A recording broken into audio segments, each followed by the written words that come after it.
Hey guys, in this week's Casual Cinecast, we are going to count down each of our top films of 2024. But before that, we're also going to talk about highlights from the hiatus, what we've been up to, what's been going on, and maybe what the future holds for the podcast. So anyways, join us!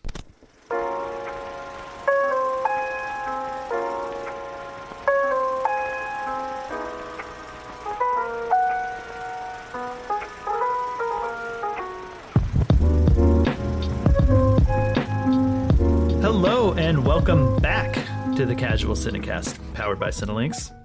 This is the show where we talk about the TV and movies we've been watching, as well as do a deep dive review of a current movie or a classic film from the Criterion Collection as voted on by the listeners.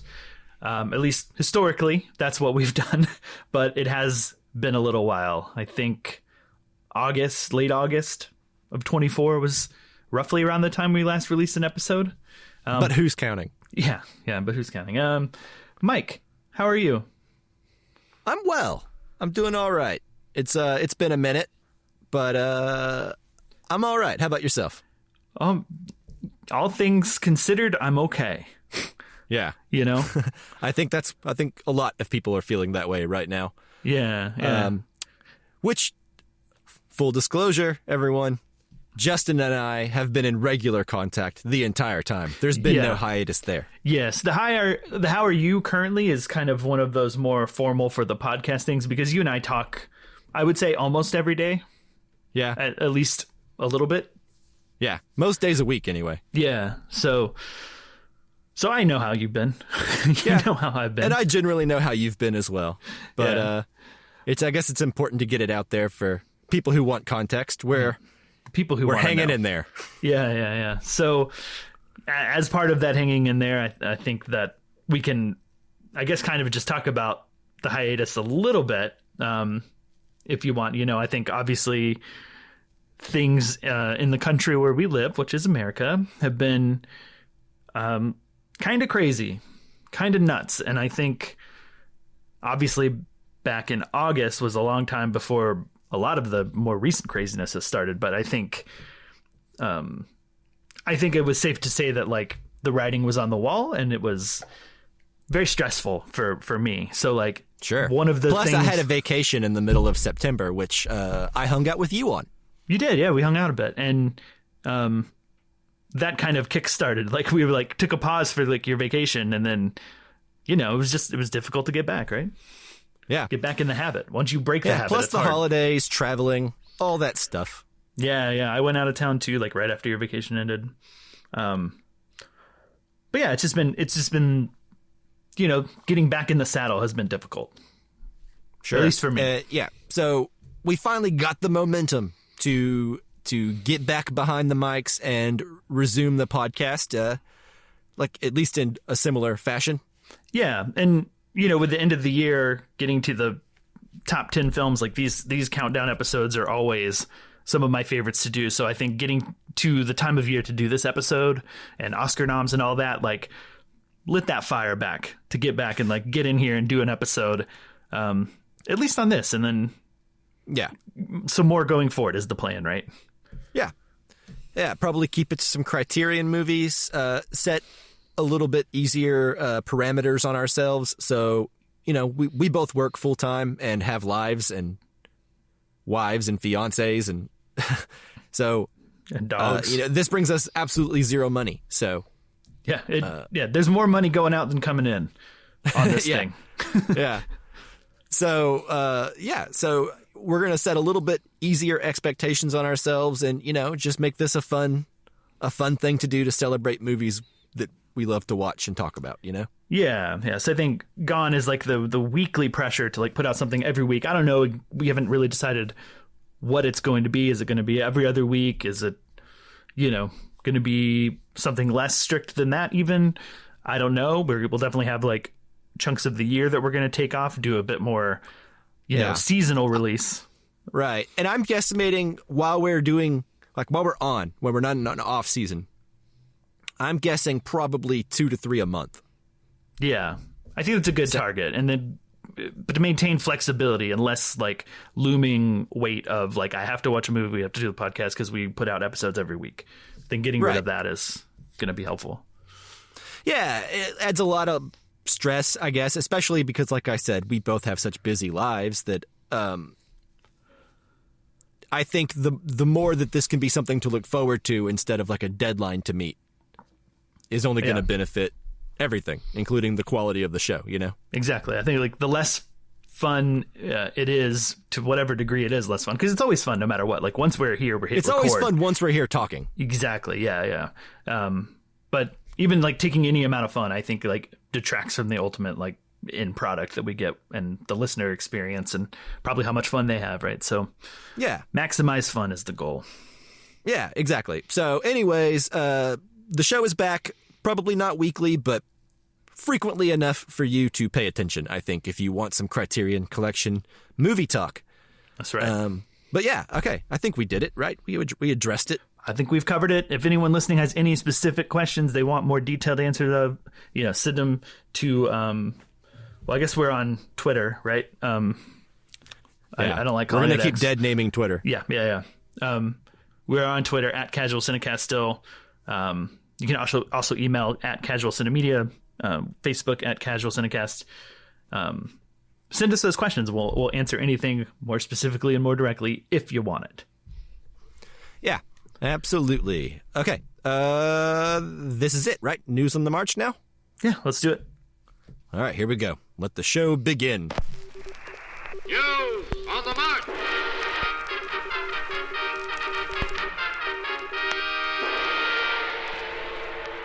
All right, Justin.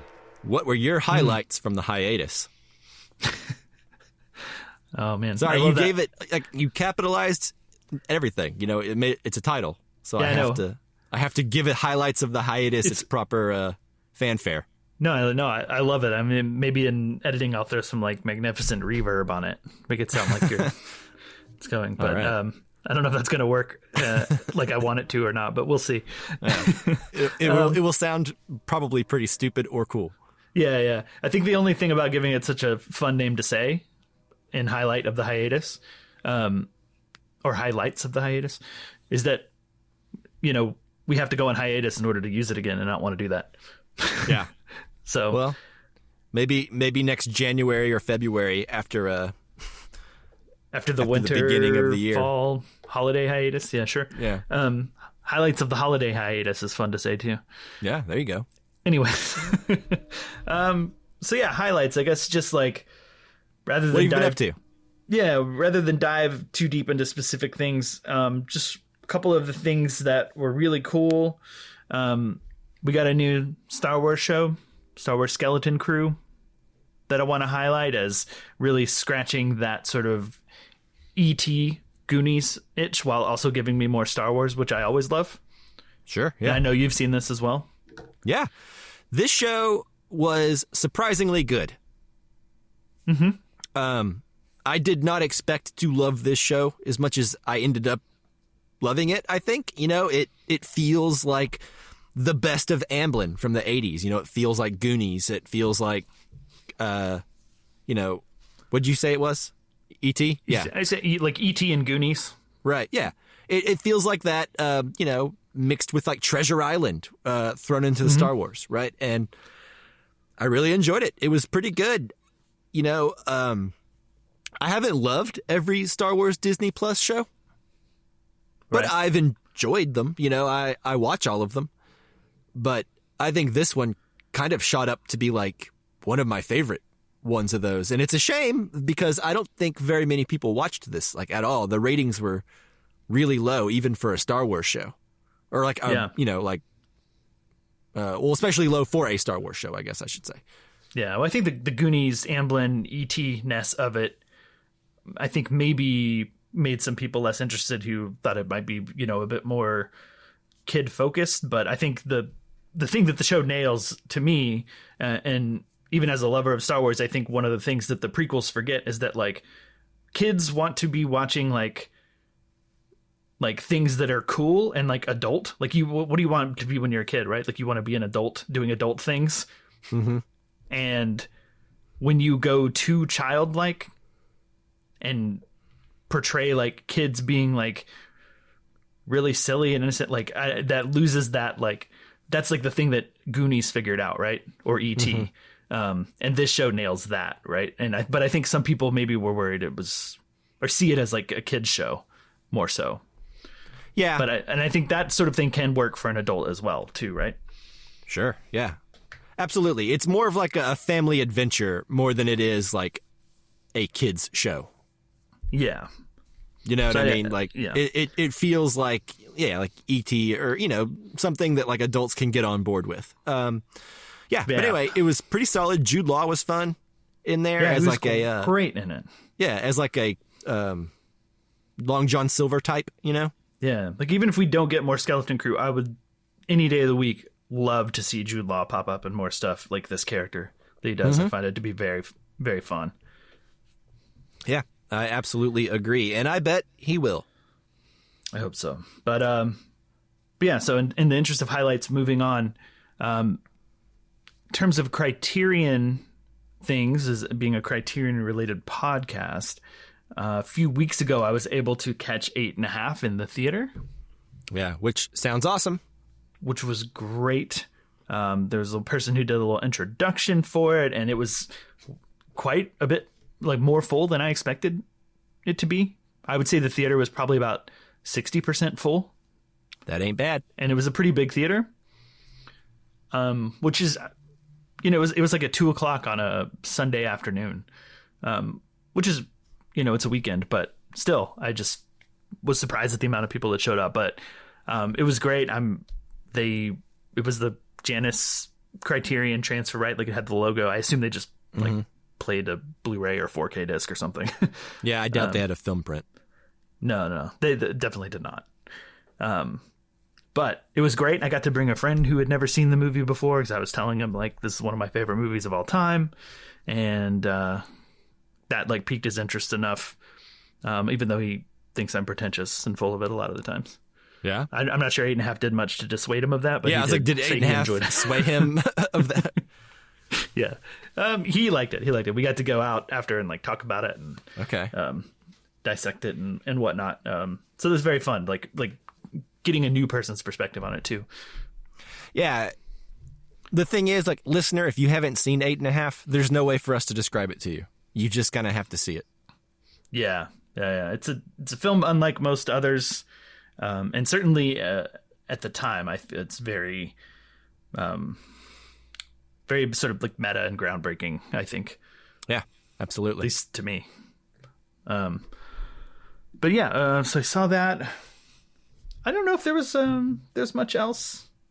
Like I'll give you a chance. So you got a couple things? Maybe I'll come back to something. But what do you have? Oh, let's see. Since last we recorded, I've watched a lot of stuff. I watched Hot Frosty. That was pretty bad. I walked through the living room on occasion while my wife was watching it, so I saw some things. Yeah, it didn't seem great. Good. Saw a lot of stuff. A lot of it I'm going to be talking about today on our top 10, but a lot of it I'm not. So let me just talk about some things that probably won't show up on my top 10. Saw Smile 2. Okay. In theaters. It's all right. Pretty good. Yeah. I will say, though, that the main actress who plays in that, Naomi Scott, incredible performance in that movie. She should be nominated for Best Actress. I'm not even kidding. Oh, yeah? Anyway, Smile 2, it's pretty good. If you saw the first one, it's more of that, But really great performance. Saw Gladiator 2. That was, it was fun. Sure. Had a decent time with it. Gave me a chance to rewatch Gladiator, which I haven't seen since, I was in, 8th grade. Yeah. I watched Gladiator in a hotel. You remember how, hotels used to have movies that were between theaters and, home release? Yes. Yeah. That's when I watched Gladiator. Nice. Sweet. And that's the only time I've seen it. I finally watched the full movie of Everybody Wants Some, the Richard Linklater movie. Oh, yeah. Great. It's great. It's one of his best things in a while. It's like a a college baseball team version of Dazed and Confused. It's really good. It's got Glenn Powell in it before he was, a household name. Right. Yeah. I've always wanted to see it. It seems like him doing the thing that he does best. Yeah, he's just being kind of a smarmy jerk, but a likable one, Oh, I'm sorry. I meant Richard Linklater. Oh, Richard Linklater. I thought you meant Glenn Powell. Not really Glenn Powell. I don't know what he's doing in that movie. He could be. Yeah, well, I just told you. Yeah. Okay. Fair enough. But yeah, that's where Linklater, I think, really shines. Yeah. Anyways, I don't know. I saw a complete Baby Ratu over Christmas. What is that? A complete unknown baby girl in Nosferatu. Oh. Okay. Yeah. You've said that to me before, but I completely forgot about the term. Yeah. It hasn't fully entered, the lexicon in my brain. Yeah. But what was it again? One more time? A complete Baby Ratu. Brilliant. And you did that over, what, like 2 or 3 days? Or?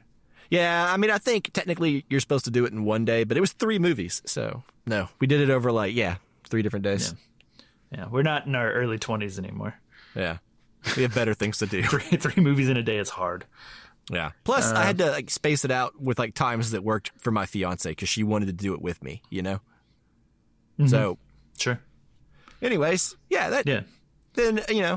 Then here the past couple of weeks, I've mostly been catching up on a lot of stuff that didn't get wide release until January.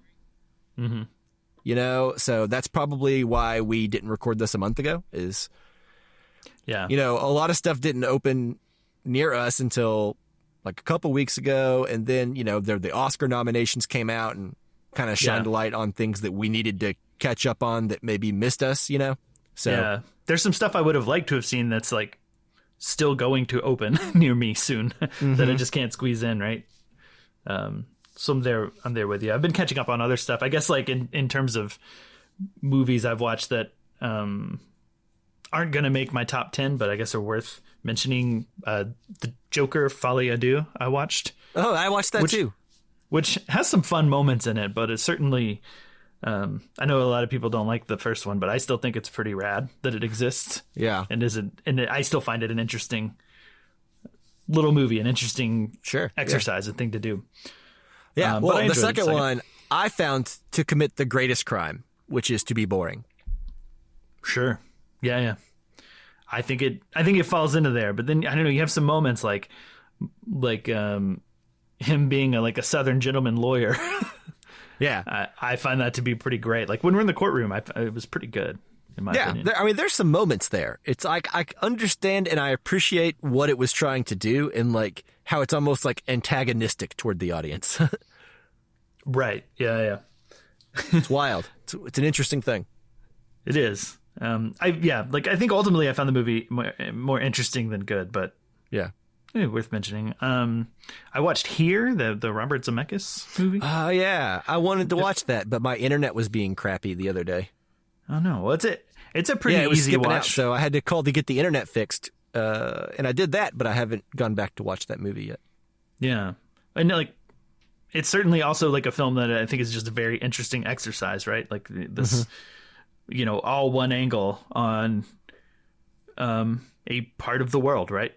Because this is not really a spoiler alert because this happens within the first couple minutes of the movie, but you see before, I would assume before even Europeans came over to America, this same area, right? So there's no houses, and then you see American Revolution times when you can see a house, but there's no house. You're not inside of a house, and then eventually the house is built around it, right? So it doesn't.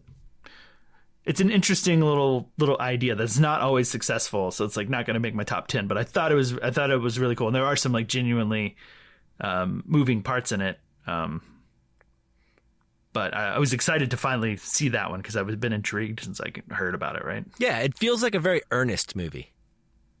Yeah. Earnest and just trying something outside of the box. Yeah. Which seems to be a requirement for Zemeckis to make a movie. It's a Zemeckis movie, right? Yeah, it's very much inside Zemeckis' box to be outside the box. Yeah. That's all he's interested in doing now. Seems like. Yeah. Any other TV? The Severance is going on right now. Yeah, Severance season 2. Which is I'm enjoying so far. I think as of recording, we're about halfway through. I think episode 4 just came out last week. 5's coming out in a couple of days. 5 will be out as we record this. It'll be out tomorrow night. Ah. Well, I'll watch it in a couple of days. All right. You don't want Severance to think that you're desperate. No. You gotta leave them wanting me to want. Yeah. Gotta leave them wanting me to want more. Or something. I don't know. Something like that. But yeah, Severance season 2. It's ongoing, but interested in it. Yeah. I revisited season 1 because when it came time to watch season 2, it's been like 3 years, and it seems like a show where the details and the little things are gonna potentially be very important and pay off. Right. In either big ways or ways that are just fun. So I really felt the need to go back. So I rewatched season 1, which gave me even more admiration for it because I think it's really good. Yeah, I agree. I had to basically do the same thing. So like what happened is we watched the last... Well, okay, so we watched a recap of season 1. And then we watched the first episode of season 2. And then after the first episode of season 2, we were like, you know what? Let's go back and rewatch the finale of season 1. Mm-hmm. So then we rewatched the finale. And then we were like, oh, you know, let's just go back and watch the whole season. So then we started it over and watched all of season 1, the finale again, and the first 2 episodes of season 2 again. Nice. And then we watched all that. And then episode 3 came out, and then episode 4, and that's where we're at now. Yeah. So. Yeah. Well, my journey was much shorter. My wife and I, we watched the season 1 recap that's like on episode 1 of season 2. It's like a minute and a half. Yeah. And we watched that recap and we're like, we need to watch this first season again. Let's just start at the beginning because so much of this I do not remember. So we didn't even try episode 1 of season 2. We just knew immediately. Yeah, well, that's probably smart because then it allowed you to let a couple episodes build up so you didn't have to wait a whole week, right? Yeah, I think once we caught up, there were 3 episodes in the can, and now we're back caught up on week to week. So womp womp. Got the waiting, which is fine. I like the waiting. I like the thinking. Yep. Delayed gratification. Yeah. Let Anything it else? occupy your brain.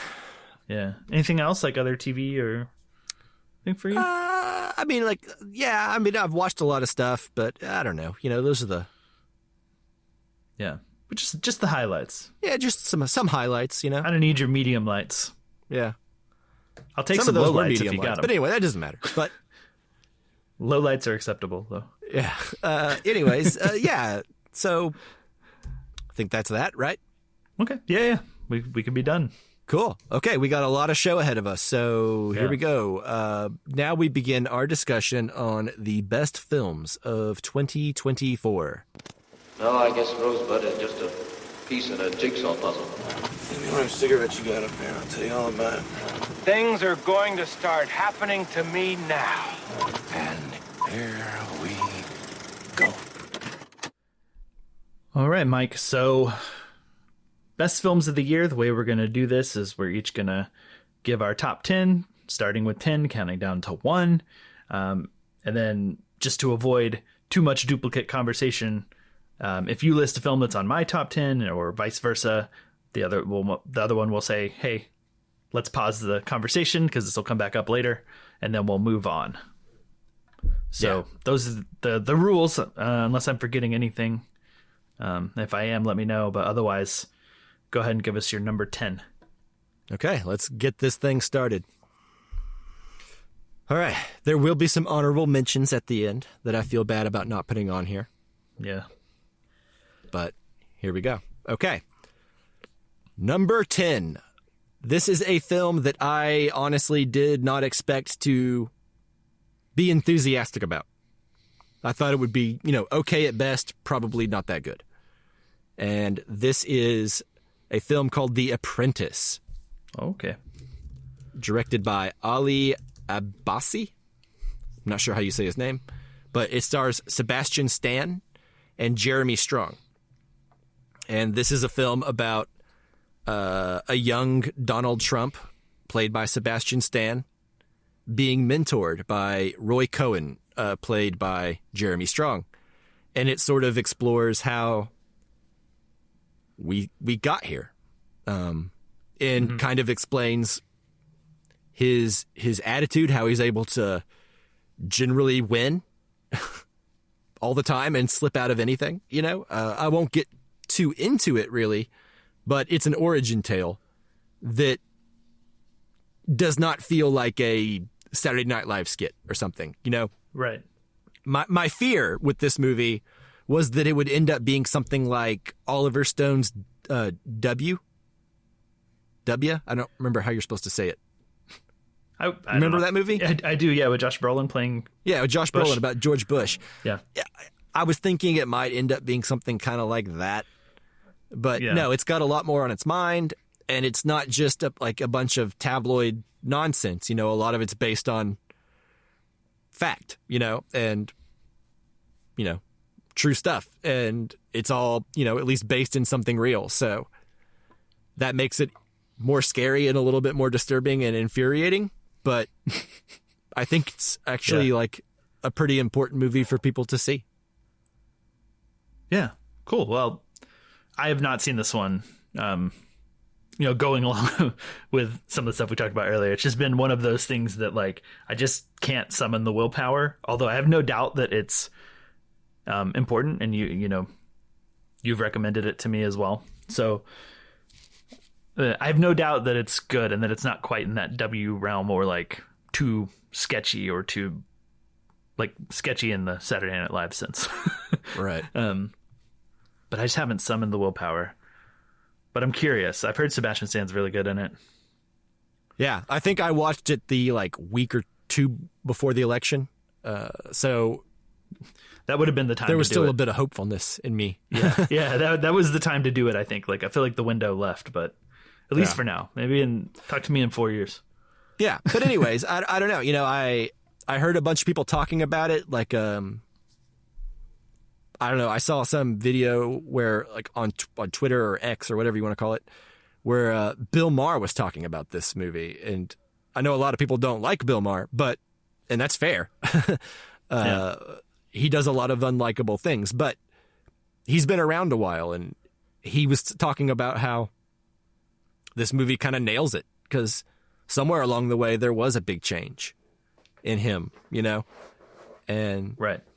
This movie kind of supposes that this is probably why. And anyway, interesting. It's depressing, but decently made. I think great performance by Sebastian Stan. Yeah, it's a pretty much straightforward drama. It's like a drama. I would say it's like kind of like a two guys meet, become friends, that old tale. Drama. Sure. Okay. But also based in truth, so I don't know. It's more of, it's not really a biopic. It's just a time in his life. It doesn't try to cover the whole thing, Gotcha. And the thing is, it's like, I understand that a lot of people probably have a lot of assumptions about this movie just based on like what it is, what it's about.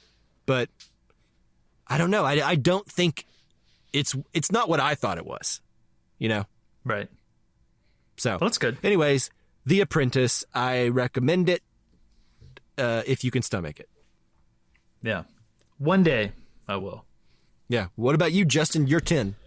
All right. My number 10, as you said, there will be honorable mentions. But I wanted to put, there are a lot of that movies that could fit that number 10 spot, but I wanted to put something on here that I felt like deserved a little bit more recognition or appreciation for what it's doing or what it does with what I assume is the relatively low budget that this movie had.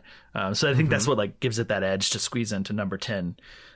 But this is a comedy film, and I guess it's like older, but I saw a lot of people talk about it as a 2024 movie. So like, I don't know, but it's called Hundreds of Beavers.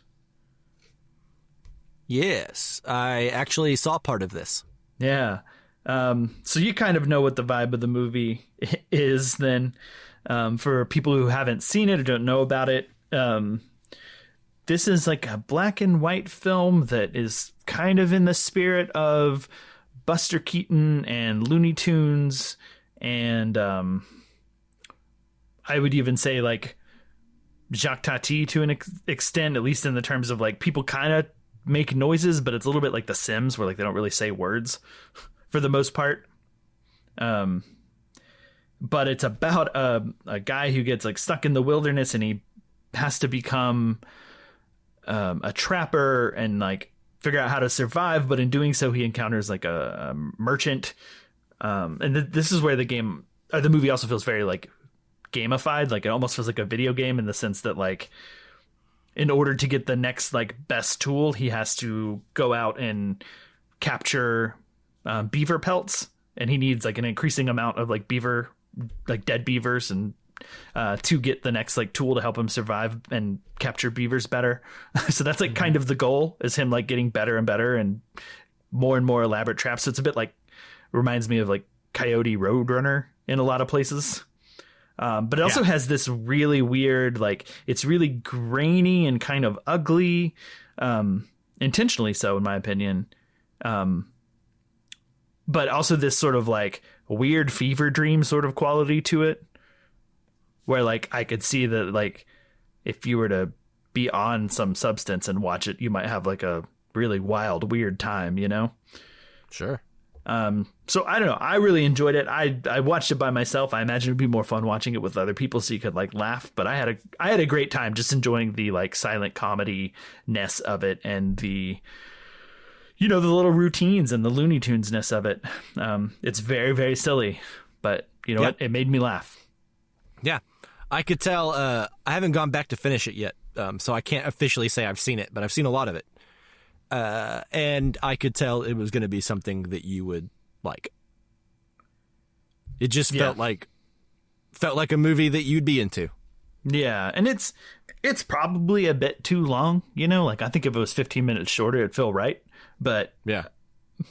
But I don't know. In the end, it's just like a bunch of silly sketches or silly situations and routines, and like in some way they kind of do add up. Like a lot of them will like pay off, things that happen like very early on will come back and be a bit later. So it's not like completely like separate episodes. But in some ways it's kind of like, well, enjoy what you enjoy. You don't enjoy what you don't. But overall it's pretty harmless. Yeah. Even if it is maybe like kind of wears a little thin on its welcome. Like by the end of it, it was pretty ready for it to be over. But right. But it does go some unexpected places too. But yeah, certainly cool. Enjoyable, and I think worthy of a number 10 spot, and worthy of like being recognized just for what they do. There's a lot of green screen, a lot of After Effects, a lot of work to make this movie exist as it does for, like I said, for probably very little budget. And I think one of the things that could be said about it the most is not everyone could have made this movie. Yeah, I don't think so. I think it's, you know what I mean? Like it's a very specific vision. Right. It is. So it is something to see for that reason. You know, it's not just some, I don't know, like, yeah, you probably couldn't have made this, you know? Oh, absolutely not. I have no idea where to even begin. Not you, but like you, the listen, you know, whoever's listening to this right now probably could not have done that. I couldn't have, for sure. Yeah. Absolutely. But okay, so that's my number 10. What's your 9? All right, number 9. So this is a film I saw with my fiance a few months ago, and we enjoyed it. And it's called Conclave, directed by Edward Berger, which is a kind of quiet, little subdued movie, right? It's not a lot of exciting things happen in it. It's just sort of grown-ups talking, you know? Yeah, that's true. I've seen it, so I know what you mean. Yeah.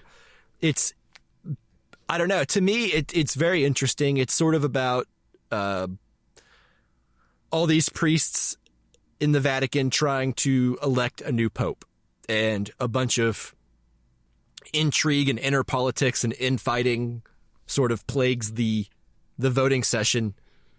And it's about, strategically trying to put your best foot forward, whoever you think is going to get the votes. But then you also have to sort of reconcile that with your own faith and your own belief. And like, is this the right guy? Is he going to lead the church in a wrong direction? Are they going to take the church backwards? And it's a bunch of people who have a vested interest in this and getting it right, Mm-hmm.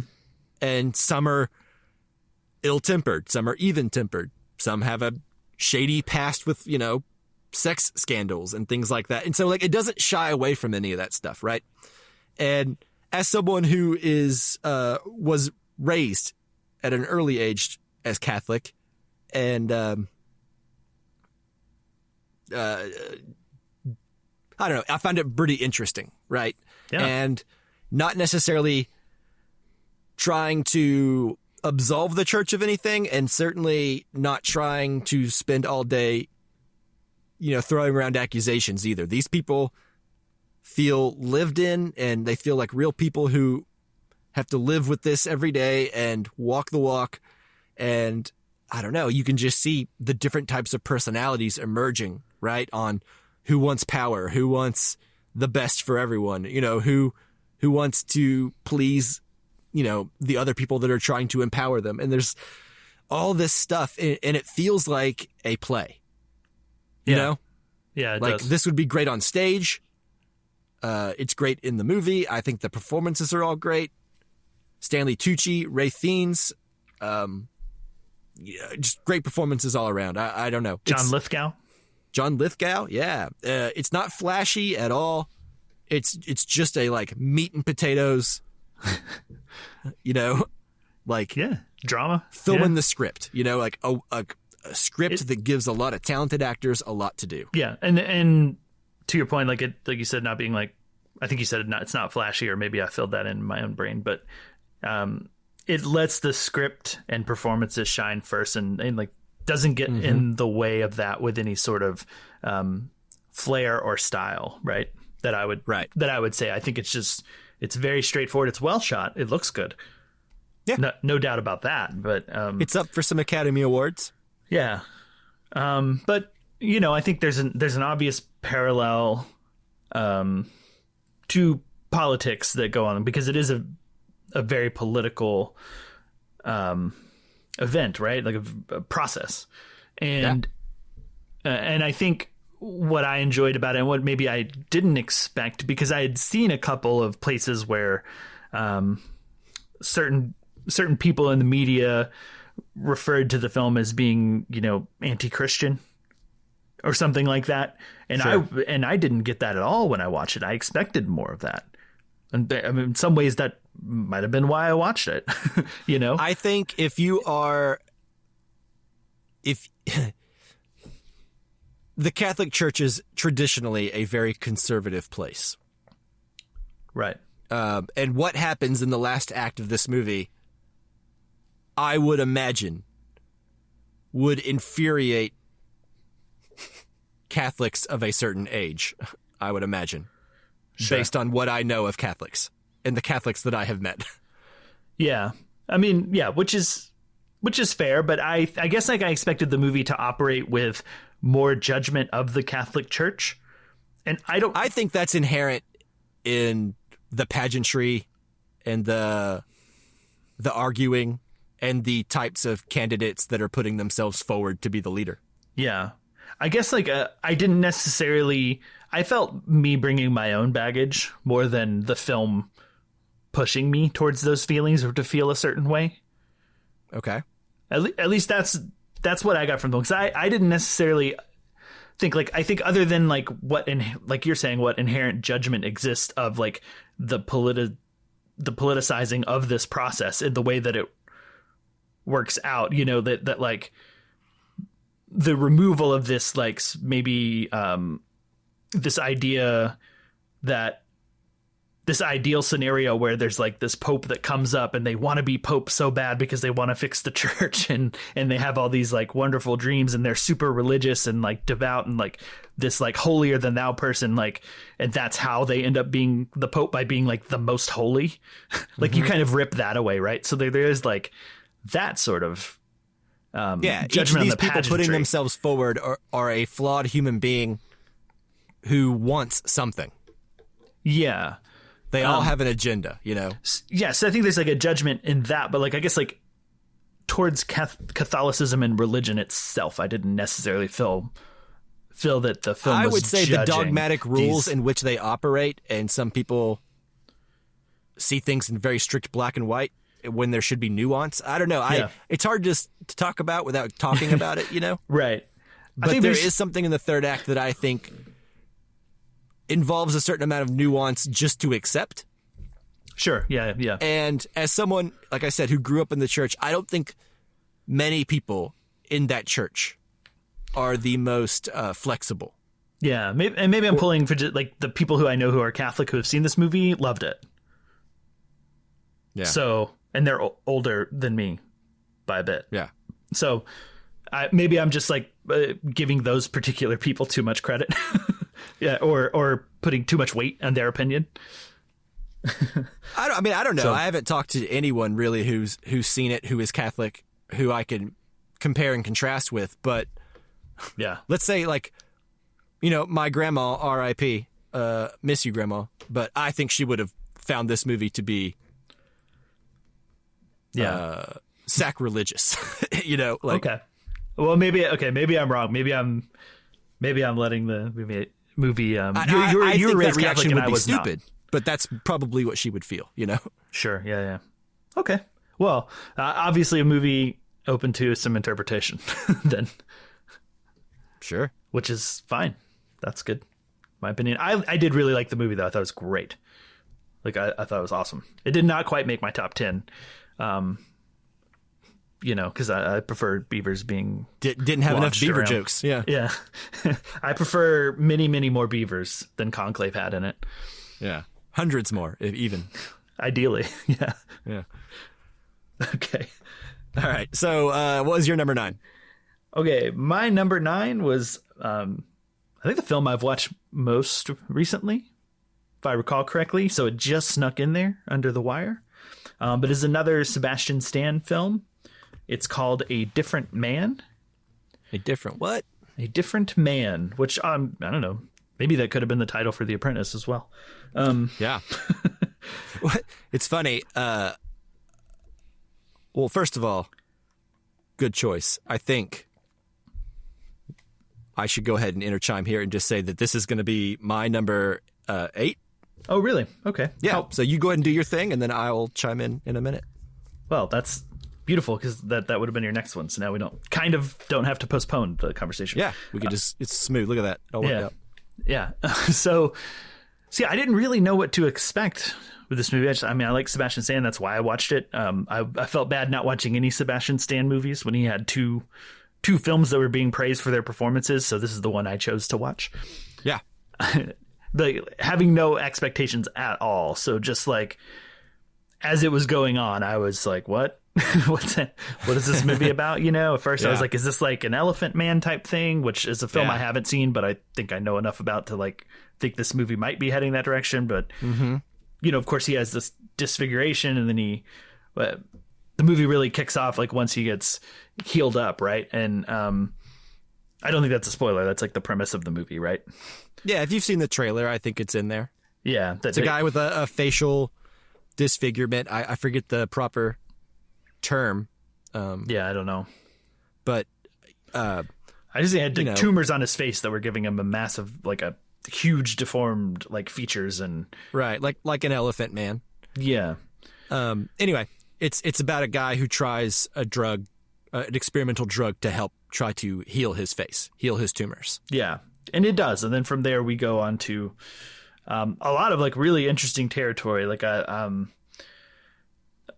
guess like there is somewhat of a theme running through the films this year of like, at least like the ones I enjoyed a lot was like, theater and the arts, and so like I got really interested by like the sort of Broadway theater aspects of this, and like the idea of like of changing who you are, but then wanting to like kind of fighting to prove that you didn't change in a way, or that you like you are still that person, even though things change about you. Like when you change your appearance and you go from like being as deformed as he was to being as handsome as Sebastian Stan is, like I just found it like a infinitely fascinating from like a character perspective, right? Like right. The plot is pretty simple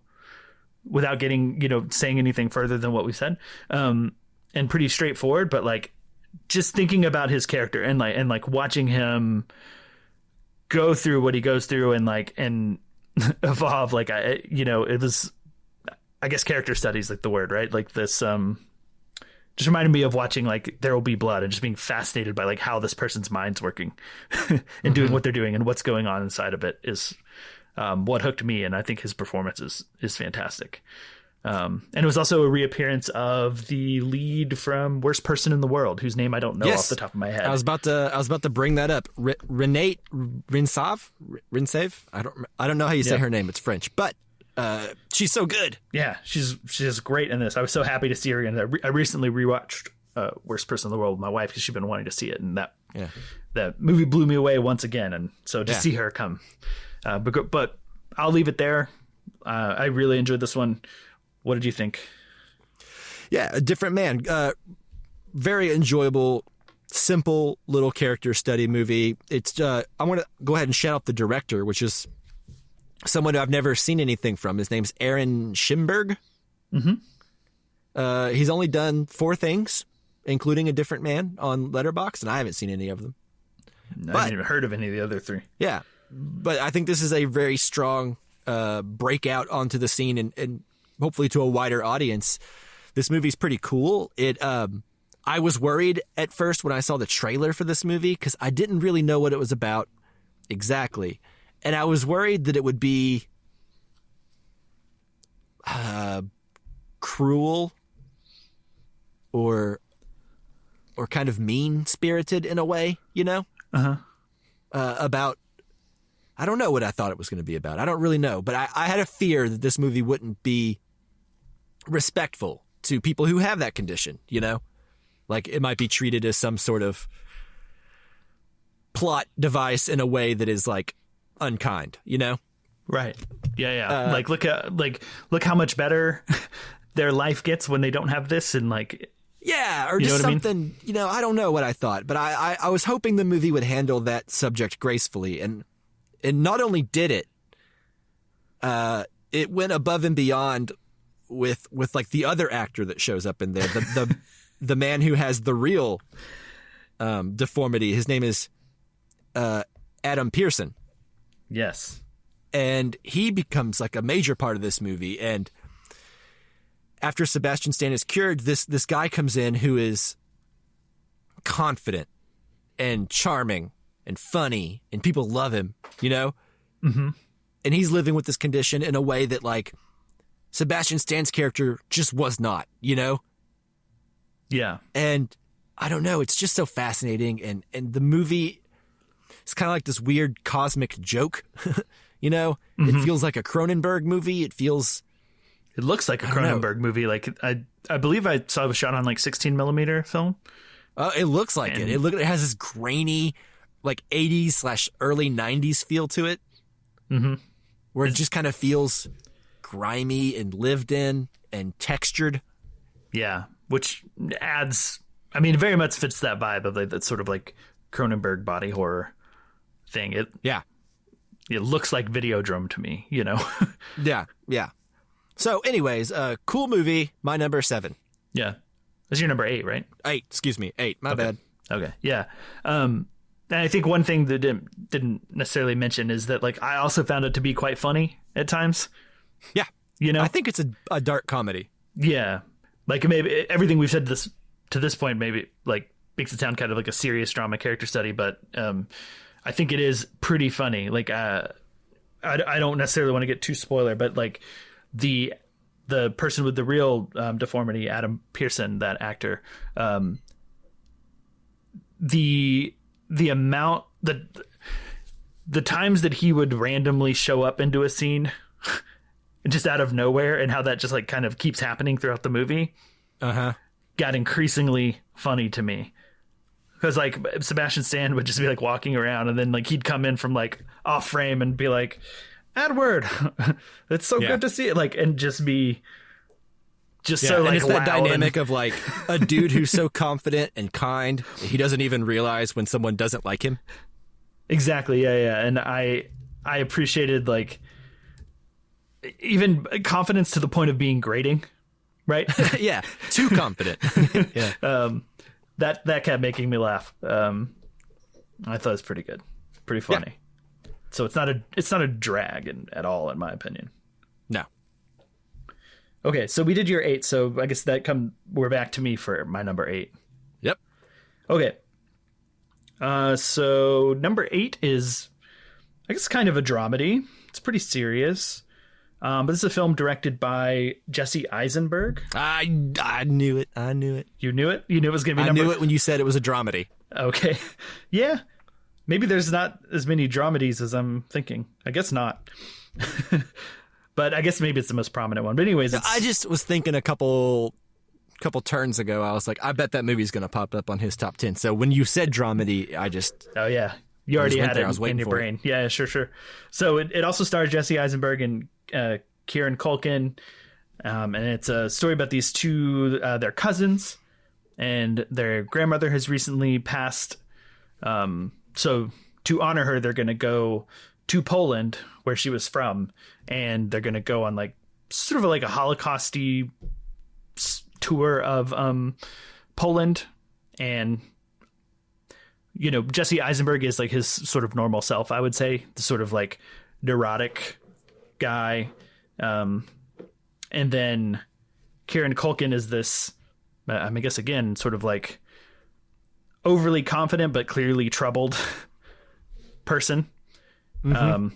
And that leads to both funny things and heartbreaking things happening. And then some really touching moments between these two cousins who have been kind of distant and disconnected and are brought back together by this trip and the death of their grandmother. And I found it to be funny and awkward and moving. I really like this one a lot. Have you seen it? I have. It's quite good. It did not make my top 10, but it was quite good. I think, isn't Kieran Culkin nominated for this movie? Yeah, I believe he is. Yeah, which is cool. Yeah, and there's a whole cool story. I don't know how much you've seen where that Jesse Eisenberg originally wrote the part for himself of Kieran Culkin. Oh, interesting. And he was going to play it, and then I think Kieran Culkin was like, I understand this part. This is I want to play this part. I think he wanted him to read for what ended up being Jesse Eisenberg's role. They were going to be switched. Interesting. And I think through the audition, it just made sense to Jesse Eisenberg, right? Of like, okay, no, he gets it. He is the part. Yeah. So they, I think, swapped roles from what was originally intended. And then there's also a story that Kieran Culkin almost backed out like a week before filming was supposed to start. He wanted to back out. I did hear about that one. Yeah. And then who had to convince him not to? It was Emma Stone. Emma Stone was the producer. Yeah. And that has no bearing on how the movie actually turned out. It could still be a bad movie with those things, but I just find that kind of interesting that all movies in some ways are small miracles that they even get completed and out, you know? Mm-hmm. But for then it to also be good and enjoyable and touching. And this one, it's short. It's like a really easy watch to me. Yeah.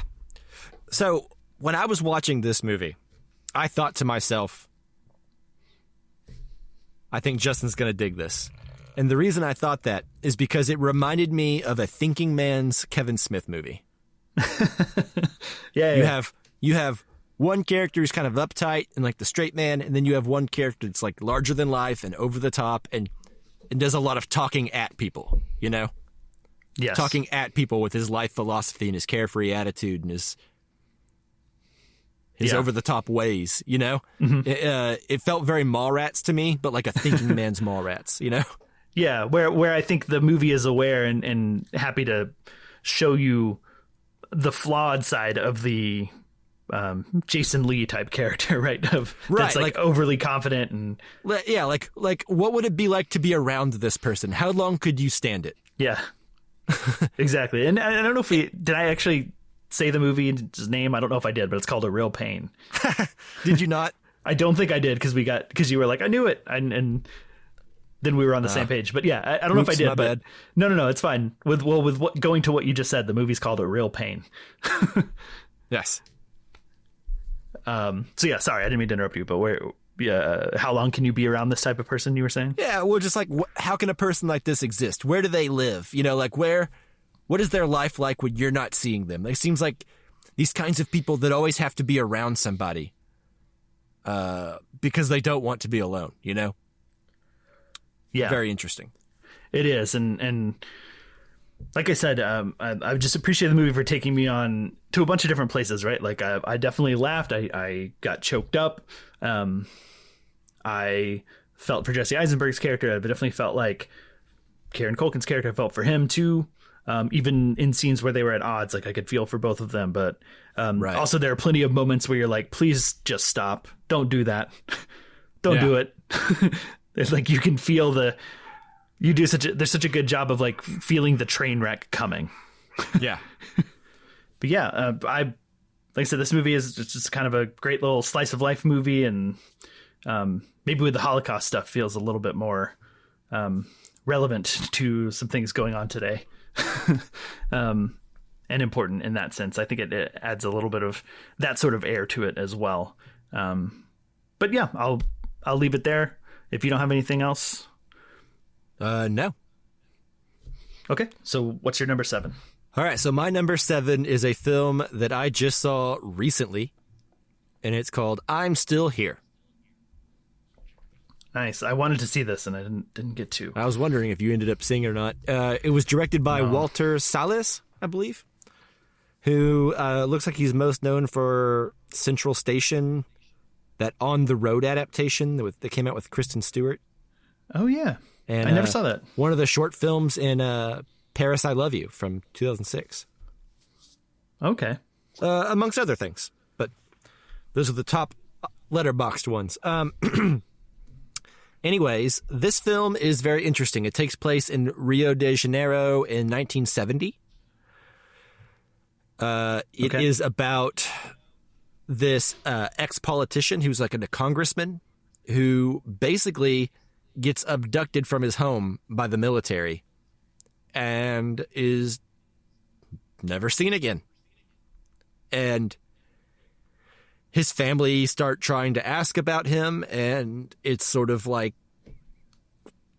just this process of what was going on at that time, you know, or what happens under a lot of fascist regimes where people can just disappear and the government doesn't know what happened to them. There's no record of it. They deny it. And how infuriating and heartbreaking and life disrupting that can be to so many people when you can't even grieve them because you don't know where they are, if they're alive in a hole somewhere or if they were killed years ago, you know, like it just the heartbreak of not knowing and the injustice of an institution being able to just make people disappear that they don't like, you know? Right. It's terrifying. And Sure. Anyway, there's not a whole lot else to say about it other than it's good. It's upsetting. The performances here are, I mean, stellar all around. Fernanda Torres, I believe, is nominated for Best Actress, and, you know, good for her. Get it. Right. Go for it, you know? Yeah, I mean, it definitely seemed like a very moving drama and you know, relevant type of movie that would be kind of a 1-2 punch of like not only being like really, you know, heartbreaking and dramatic to watch, but also just like the sort of like underlying current of fascism. Yeah. Rising up all over the world. Yeah. Yeah. Not just, not just, it seems to be on the rise everywhere. You're right. Yeah. So, well, maybe not everywhere, but you know what I mean? Yeah. A lot of places. Let's put it there. Too many places. Yeah. So anyways, I'm Still Here was my number 7. Definite recommend. Good movie. Yeah. I wish I had more to ask about it, but this well, I mean, it's one of those movies where it's like, if you know what it's about, you know what it's about. There's not a lot of to go into it is to kind of like take the piss out of it, I think, a little bit. So I think you should just watch it, let yourself feel whatever you're going to feel, and don't put too much expectation on it. Yeah, for sure. I plan to see it. It's on my list. It's high on my list. Definitely before Oscars, for sure. Cool. So, Justin, that was my number 7. What is your number 7? Okay, so number 7 is a horror film that I was not totally convinced on when I saw the trailer. I thought, okay, this seems like an intriguing concept, but maybe it's going to veer off from what I want it to be. And when I finally watched it, it was actually way more what I wanted it to be than what I was worried it was going to get into. This is a film starring Hugh Grant called Heretic. Okay. All right. Not where I thought this was going. Interesting. Yeah.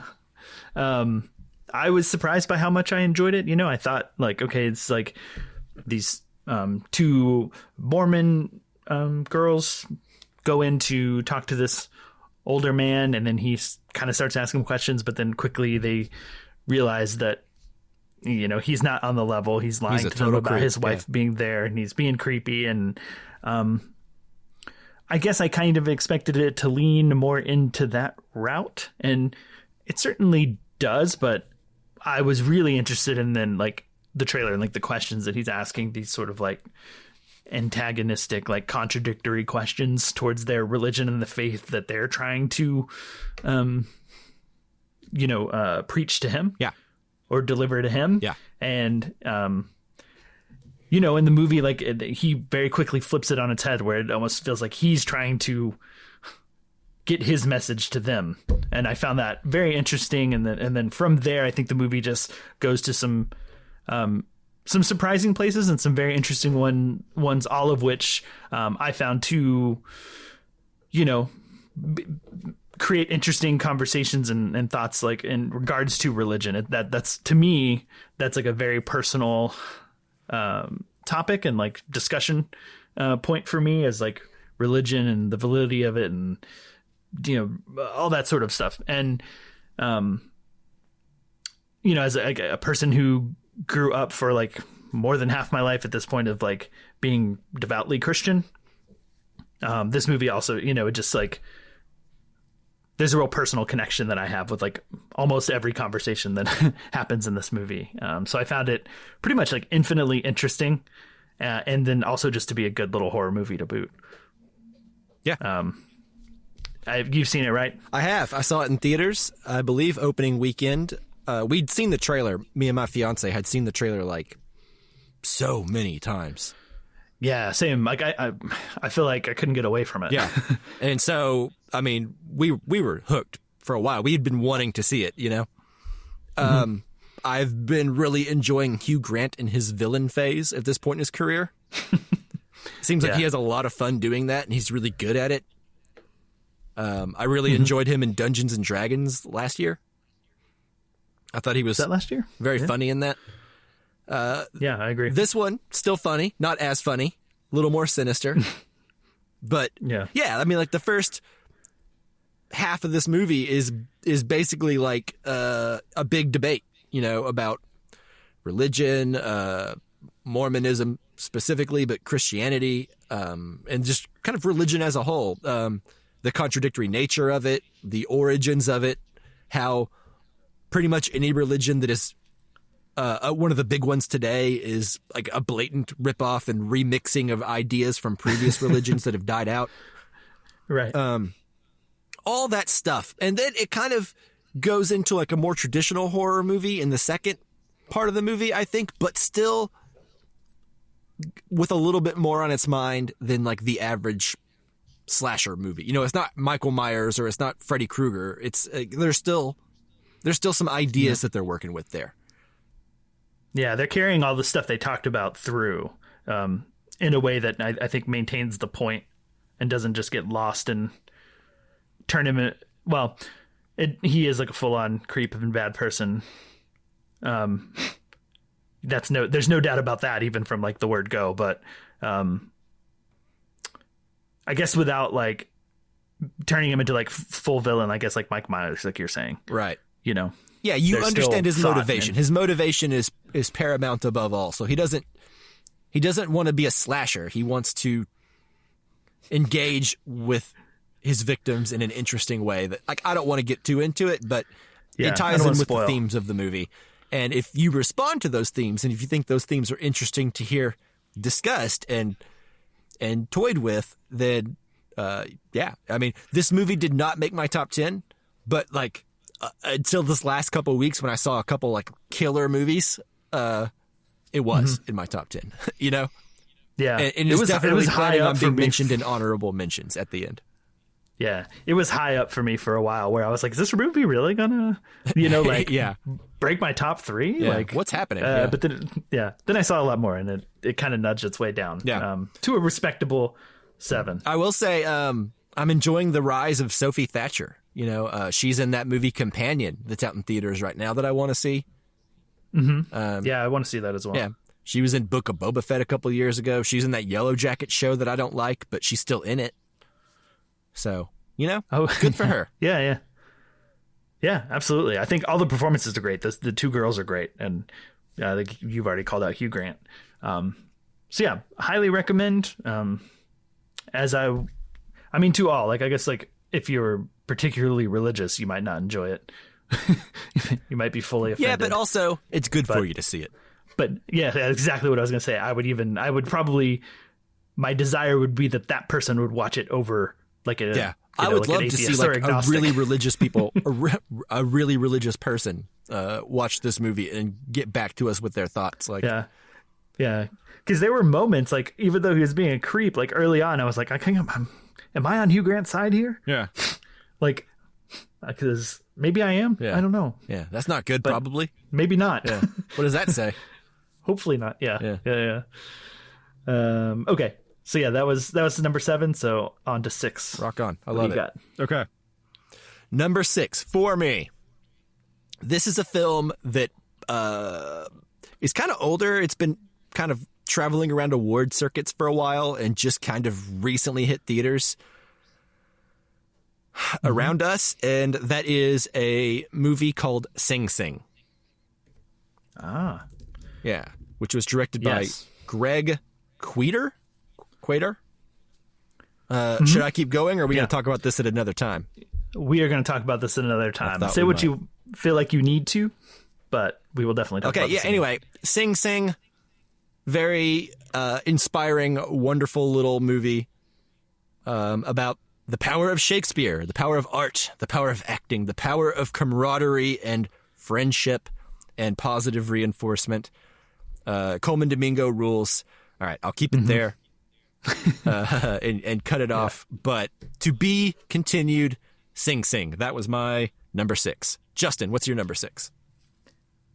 Okay, number 6 is also a movie that I felt like I heard about for a really long time this year. Like it's one of those where like it feels like it came out last year, like 2023, just because I feel like it's been on the radar since like early January 24. But I finally got to see this, and it's I guess you could call it a horror film. I think you justifiably could. But it's an indie film, and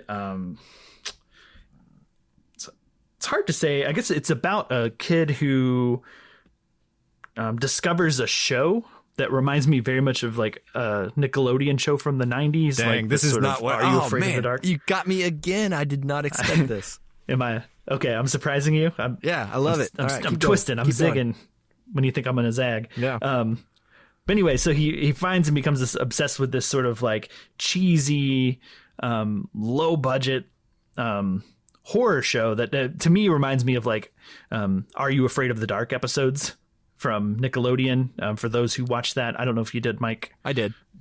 Yeah, I assume so. You're only like a year younger than me, so Yeah. you're not so much younger that you don't know what that is. Yeah, no, But, and I think actually it was very much a part of my generation as well. yeah, In like the 8 months that our birthdays are separate from each, or whatever it is, 9 months. yeah, the different generation that you're in than I'm. Anyways, so he becomes obsessed with it, and that's kind of what it's about. But like it's also like very much about the trans experience and maybe like what it feels like being trans, or like feeling like you are different, right? And wanting to change, but like maybe being too afraid to like take the sort of steps to like address that and like tell people about it and let people know. And I found that to be really heartbreaking to watch. It's kind of a horror movie, but like to me, this is definitely not a fun horror movie. And I don't know how often I'll revisit this film, because it's just so like, I don't know, kind of dreary and kind of humdrum the whole time. Yeah, it's not like particularly exciting at any point. It certainly has a tone, and it sticks with that tone basically from start to finish. But I would say the tone gets pretty wild in some places. It does. It also gets like third pretty act. surreal. Yeah. But I found it to be very moving, and I think like one of those things that like I don't have a real perspective on like how trans people feel, right? And I don't know any personally, at least like not people that like are very close to me and like in my life on a day-to-day basis. And as we always talk about, you know, movies are these sort of empathy building machines. So I found this movie very moving on that front of like this sort of insight into the trans experience, even though, you know, it is a surreal horror movie, right? But like the ultimate themes and message, I think, were very moving to me on that front. Yeah, well, like I've seen this as well. It is a movie that is, you're right, it's about the trans experience, but also I could understand someone watching this whole movie and not understanding that message at all, right? Right. To be fair, I had seen someone say it was about the trans experience before. I watched it. Yeah. So I did have that going in. See, I didn't, but like my fiance was doing something else while I was watching this. She just came in and I was in the middle of it or something, right? And she asked me what it was about because she was trying to parse it, I guess, based on whatever scene was on. And I was just like, I think this is a movie about being trans, but not understanding that about yourself necessarily just yet. Right. And I think to me, that's what this movie is about. And yeah, okay, it's about the trans experience, but it's also about really, if your experience isn't the trans one, which mine is not, yours is not, but it's about suppressing yourself down. It's about, right. You know what I mean? Yes. Like, it doesn't have to be that necessarily. It's about a guy who sees a show that sort of awakens a part of himself that he doesn't quite understand. Maybe he's not quite ready to confront it or address it or figure out what it means. But something has been activated with the show, and the people that he knows in relation to the show who also get something from it as well. This inexplicable thing they're getting from it that most people would not get from watching that same show. But it's affecting them, and this movie is about the power of media to show you something about yourself before you even realize it's there. Yeah, and you know, I think that like the show that they're watching within the movie is so low budget and cheesy that like I like that they did that because it sort of speaks to that idea of like certain things just work for certain people for different reasons, right? Like, and you can very much connect with something that other people just don't see the value in, or that you can even be objectively bad, but there's something about it. Yeah, that at a certain time and place with a certain generation and a certain type of person, something is clicking. And that's a very special and unique and powerful thing.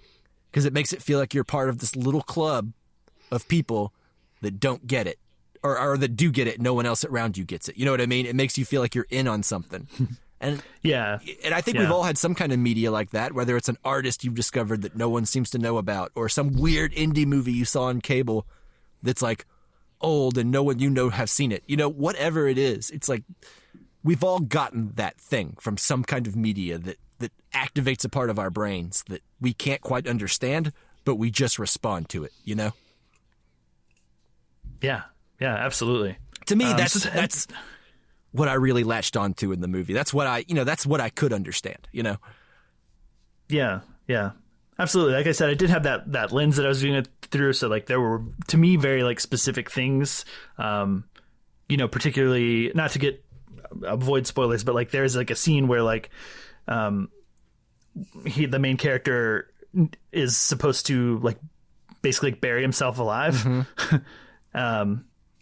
And that to me, like very much felt like the, like, the old, getting rid of the old name and adopting this new name and new personality. And like, so there was some stuff to me that like, I thought like very intentionally. Oh, very intentional. But I do agree with your point that like that idea of suppressing yourself and that idea of, acknowledging things about you that you discover and like growing into that, like that is all there in a more generic way too. Yeah, it's there in the generic way and also open. The very specific way. But like I said, it's one of those movies where like, I think the filmmakers and the writers and everyone we're making a movie about the trans experience. But like I said, like I think you could be forgiven for watching this whole thing and not knowing that. Yeah, absolutely. You know what I mean? Because it does not say it specifically. Yeah, I mean, it's there, really. like especially the color grading and certain side characters and a lot of the imagery and symbolism. It's all there. But it's also, if you didn't know that going into it, and I could understand you coming away with a different interpretation, and I think that's rad, you know? Yeah. And the vibes of the movie are just really cool. Yeah, like, great soundtrack. Like, I've been listening to a song off the soundtrack to this movie like all year. So when it finally got to that part in the movie, there's like a whole scene where like they just performed that whole song almost in its entirety. And I was like, all right. Good for you. Yeah, this worked out for me. Song. I'm glad I was into this song all year. Yeah. I love that scene too. Love the whole, just the vibe of the movie in general. Yeah. Really cool movie. Not going to be on my top 10, but I am so glad you included it. And I was definitely going to be talking about it before the end of the show. Awesome. Cool. Well, so now we're on to the bottom half. You're up with your number 5. Woo-hoo. What do you got? All right, here we go. All right, so my number 5 is a film that I saw. I don't even know what month it was now. What is time? But I saw it a few months ago. March. In theater. I'm guessing. I don't know. Anyway, this is The Substance. Yes. Directed by Coralie Fargit. I don't know how you say her name. Another French name, but yeah. This is one that we'll definitely talk about again. Okay, cool. Rad, as I was, say what you need to say. What do I need to say? If anything, Demi Moore is great. It made me happy that she got to be in something so good at this point in her career. You know, I feel like it's been a while since she's had like a really good, great movie that I think most people could like and respond to. This movie's wild. It's equal parts horror, equal parts comedy, I would say. Agreed. It's like a twisted Portrait of Dorian Gray type story. It's very feminist in its message. Mm-hmm. And wildly creative and fun and pulpy and just like balls to the wall, nonstop wild ride. You know, I don't even know how else to say it. This movie's just a wild ride. And I never say things like that because I think it's corny and lame, but I think this movie qualifies. Sure. Yeah, I totally agree. Few films this year embody the wild ride as much as The Substance. Yeah. Yeah. And like, but yeah, what a third act. Anyway, okay. Yeah. We can dive into it later. All right, Justin, what's your number 5? Okay, number 5 is a movie that I didn't really have much interest in until I talked to you about it, because you had seen it and you were like, well, there's actually some interesting performances in it, and it's kind of cool and a bit worthwhile. I don't know why I wasn't interested in it, because like once I started watching it, I was like, well, this is working for me, like on all levels. But that movie is Saturday Night. Oh yeah, okay, all right, rock on. Yeah, like once the movie started, and just like again, another film that has, I assume I can keep going with this, right? Mm-hmm. Okay. Film that has like such a texture, and of the time texture that the film is set, which I guess A Different Man, we talked about having texture, although that film was, I think, modern, but just had the texture of an older time. This is old. Yeah, Saturday Night has the texture of the time that in which it takes place, which is mid 70s, right? Like, gearing up. This for is the Jason Reitman, by the way. It is, which I didn't realize either until I started watching the movie, and then it feels like a departure from the work of his that I'm used to. It feels the most like Thank You for Smoking. Yes, that's true, but a departure from the up in the air young adult type.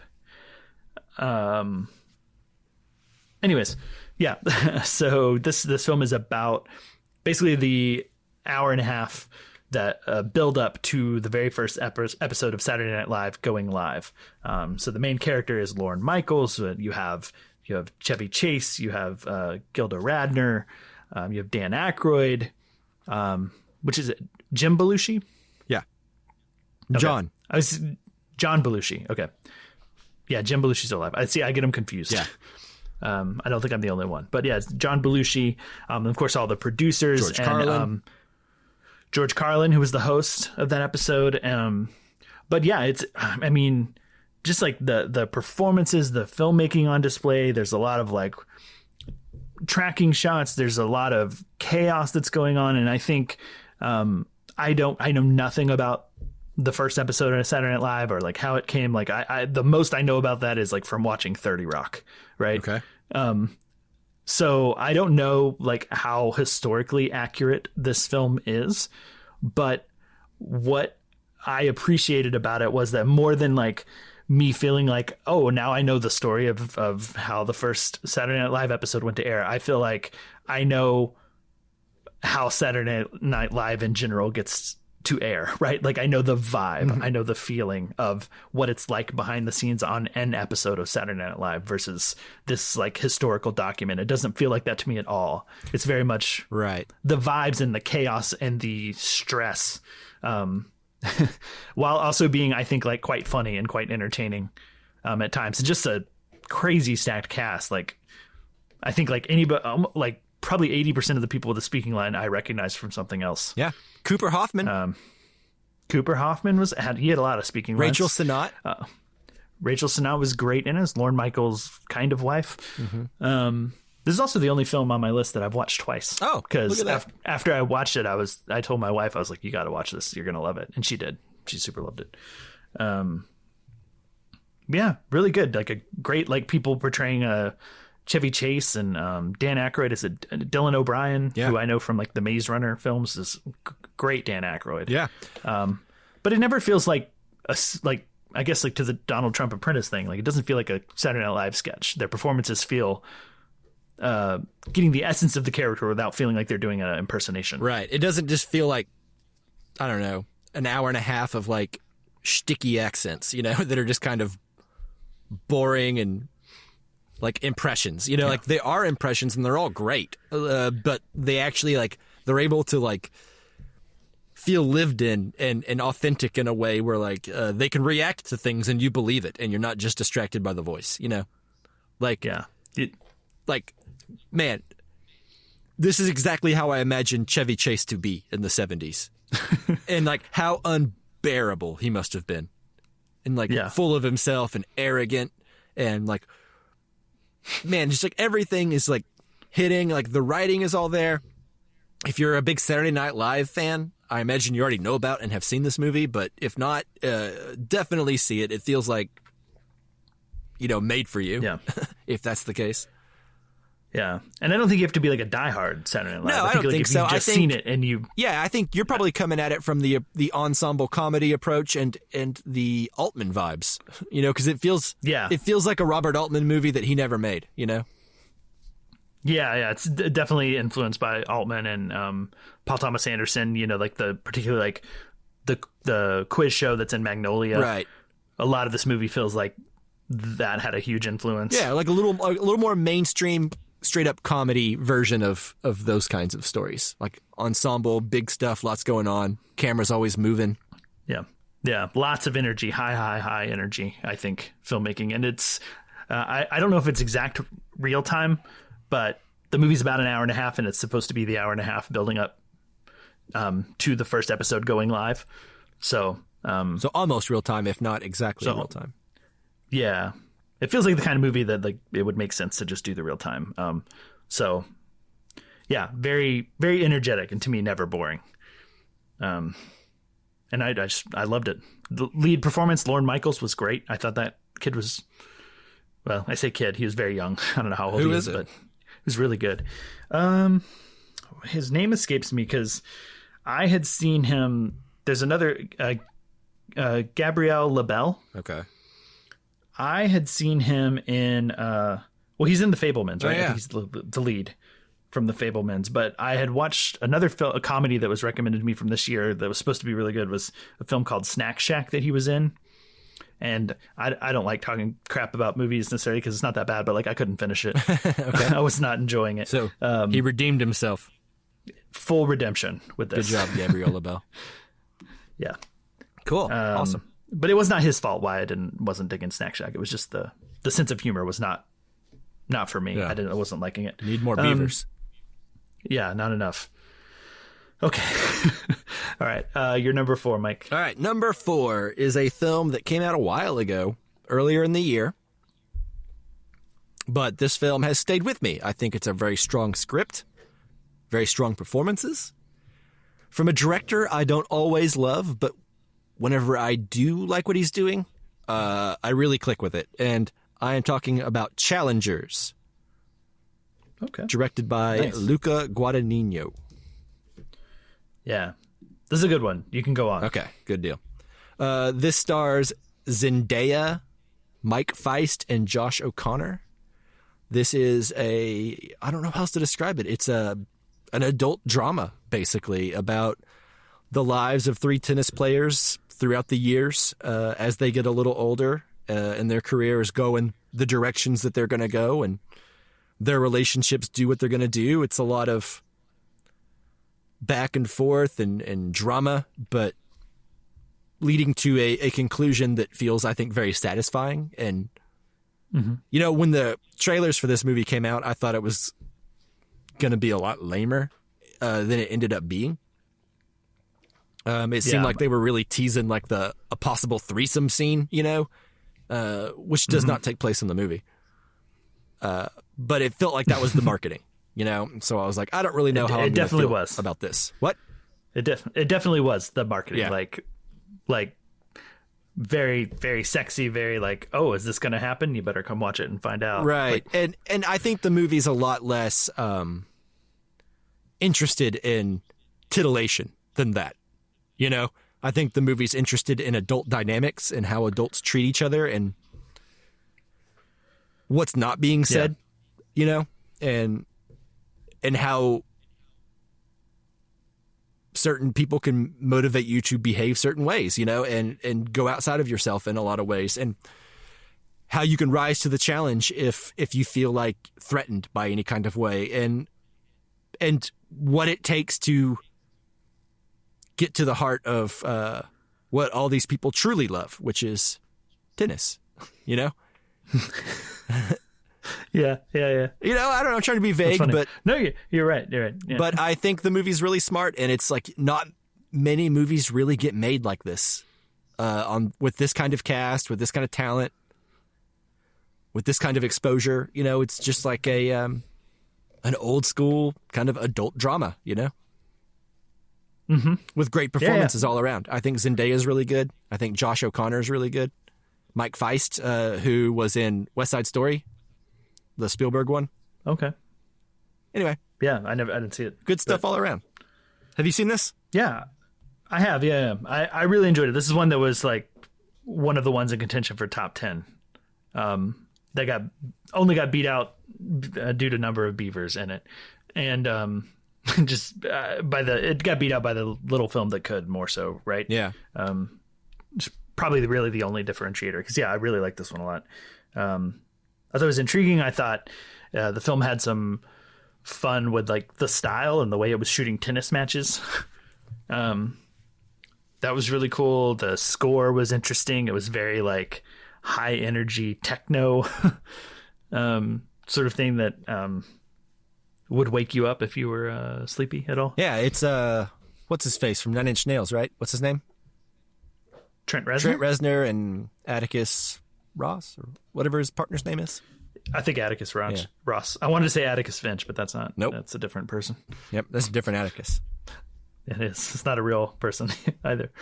Yeah, and a pretty sexy little movie. Like, maybe not that interested in titillation, but like, there's a lot of sexual tension in places. Yeah. It's interested in the dynamics between the people more than it is about titillation, I think. Yeah.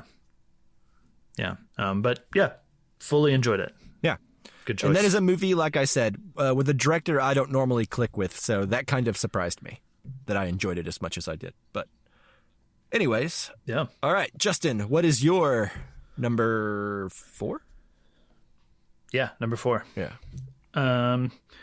Well, this is one that I have a feeling might pop up later, but it's one that I went to theaters to see recently. It's the longest movie on my list. If that gives any hints away as what it is, but it's a film from an actor who I've long admired, and Brady Corbet.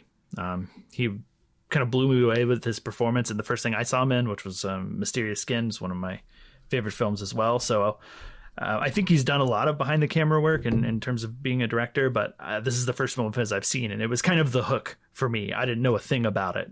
But that is the Brutalist, which of course stars Adrian Brody, and he's nominated for. It's a sort of immigrant story of an architect coming, fleeing. I believe he flees like post World War II, if I'm not mistaken. Yes. And then he comes over to America and basically tries to make it as an architect. But then I don't want to get too much of details because it's like a 3.5 hour long movie, and to try to explain. Yeah. And we will talk about it later. Long. You are right. And exactly. Yeah. So, yeah, I'll leave it there. We'll discuss it later. Cool. Number 4. For sure. For Justin, number the 4. Brutalist. Exactly. So you're number 3, Mike. All right.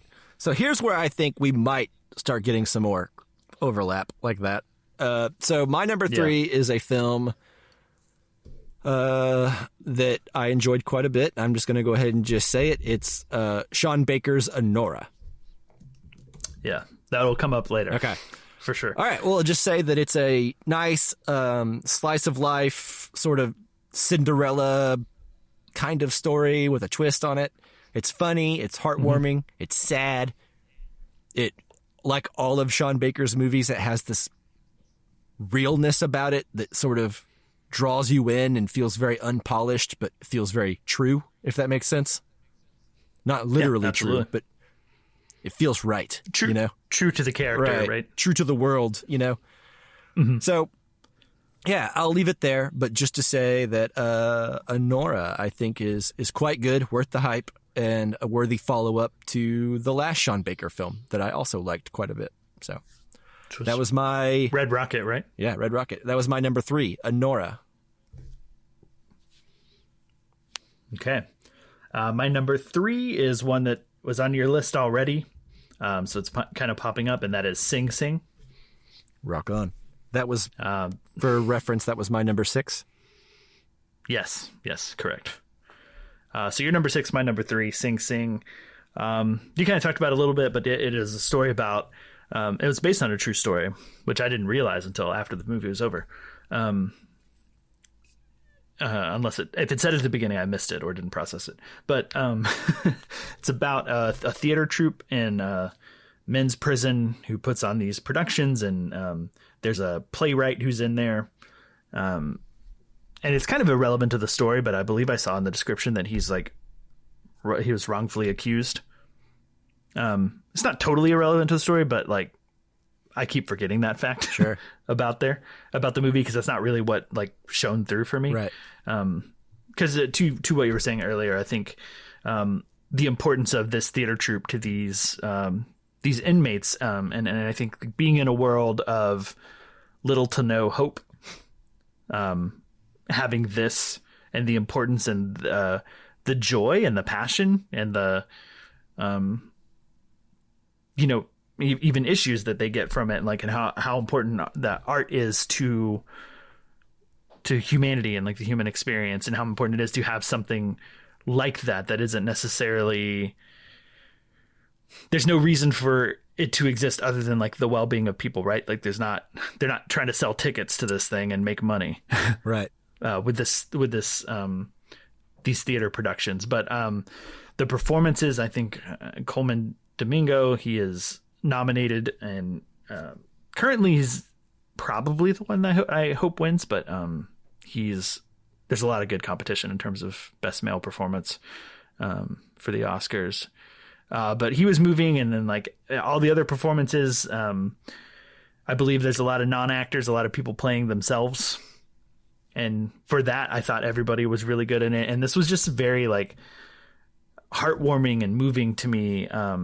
The maybe caveat to like why I might have enjoyed this movie more, why it's my number 3 and your number 6 or something, is that I watched it with my wife, who is a theater teacher, who has like a really strong love for theater. And there was like an emotion in the room watching it with her, right? That like I could feel that she was loving it and really connecting with it. And through her, like I had just this massive connection to the film, and was just, I think it just works. It's just a great movie. Yeah. But what do you want to add? No, I just think it's nice. It's inspiring. It's not at all what I thought it was going to be. A movie takes place in a maximum security prison. Doesn't always sound like feel good fare. It feels feels like it might be heavy. And then you watch this movie and there's some heavy stuff in there, but really it's about, I don't know, like a bunch of positive masculinity, the transformative power of art, what that can do for you when you find purpose and community. Guys trying to be good to each other. And there's times in this where you think there's going to go on like a tangent with some drama, and it goes in a different direction, and you're relieved that it didn't do the obvious thing. Like, for example, there's a character played by Coleman Domingo. He's the Shakespeare guy, but if the group votes for someone else to do the Shakespeare part that he wants to do, he won't like it, but he'll do it, And yeah. And you think like, oh, it's going to be a point of contention between them, and these two characters are going to fight over this part, and there's going to be some tension. And it's really not like that at all. It's so positive and so healthy, the way that these characters back each other up, and they got each other's back, and they try to help each other be the best actors they can be. And by doing that, helping them be the best men that they can be, and really help rehabilitate and transform them into better people. Yeah, absolutely. And like I thought it was going to be a bigger point of drama. Like even initially in the movie, they're like, okay, what play are we going to do next? Like they've just finished one, and the go-to is drama and Shakespeare, and new guys like, we should do a comedy. And that's kind of the premise of movies. They're going to put on this like comedy play that contains both Freddy Krueger and pirates. Yeah. Among many, many other elements that they decide they want to throw in, which was very funny to me. But the Coleman Domingo, I thought it was going to be a bigger point of contention, that he was going to maybe begrudgingly go along and it was going to cause issues. But the way that he just kind of pivots and goes with it and realizes like, this is about them. This is about us, not me, you know? Right. And to your point, that's it. There is a lot of feel good. And I think maybe that's one of the things that I needed. Sure. And this movie provided this year. Yeah. So I loved it for that. Awesome. Well, that's a good number 3, Sing Sing. Yeah. So on to you for your number 2. Okay, my number 2 is a film that from a director that I really enjoy. I've enjoyed all of the movies so far, and I was looking forward to this one, and that is Robert Eggers' Nosferatu. Oh, yes. I was looking forward to this because Nosferatu is my favorite silent movie. When I was in college and I was watching all the silent movies, or at least all the silent movies that I did watch, Nosferatu was my favorite. I've seen the Werner Herzog version. I've seen Dracula. I've seen Dracula Dead and Loving It. I've seen the same version of this story several times. Nosferatu is just an unauthorized retelling of Dracula, basically. Right. And so I was looking forward to this movie quite a bit. I think Robert Eggers is kind of unmatched when it comes to world building and mood and sort of setting the scene for cinematic horror that doesn't feel pandery or cheap. It feels lived in, and it feels built out of character generally, right? And I think that's what Robert Eggers I think does really well. And Nosferatu did not disappoint me in that sense. I think this is about what I want out of a big budget, like I don't even know if it qualifies as mainstream, but a big budget mainstream horror movie. I think it does, considering it was the big movie when it came out. Yeah, I mean, it came out on Christmas. The theater was packed when I saw it. And, man, that's great. I feel like a lot of times audiences don't have mainstream audiences, I should say, don't have the patience or the temperament or whatever you want to call it for Robert Eggers' style. I feel like his style is mainly for movie buffs, you know? And that's about it. And I think this one kind of transcends that and taps into something that it felt like mainstream audiences were getting. And I don't know, that was cool. I didn't expect that going into it. I would say that Count Orlok here in this movie does not look or sound the way I expected him to. No. But I wasn't disappointed. And I completely understood once he appeared on screen and I could finally see him and he's revealed. I was like, oh, yeah, that makes sense. That feels right, you know? I think what's interesting about this movie is that Eggers takes the vampire mythology and takes it way back to its roots. And whenever people in, these centuries were scared of vampires, the old folktale of vampires, they were scared of undead corpses coming back to life. They weren't sexy. They weren't you know what I mean? Like they weren't pretty, they were just dead bodies that were alive. So no charm. Right. And so I think it's really interesting, the approach. And I also think what's interesting about this approach to Nosferatu versus all the other tales of Nosferatu / Dracula is that the character, I forget her name in the Dracula tale, but Ellen Hunter, the Lily Rose Depp's character. I feel like so often she's just sort of a part of the tale, and it's really focused on the men. And I feel like this movie makes the wise decision, I think, to make her the most important character. Right. And I think that's an element, it sort of takes this old tale and sort of adds a heroic element to it that wasn't necessarily always there in every version, or at least it wasn't at the top, You kind of had to seek that out.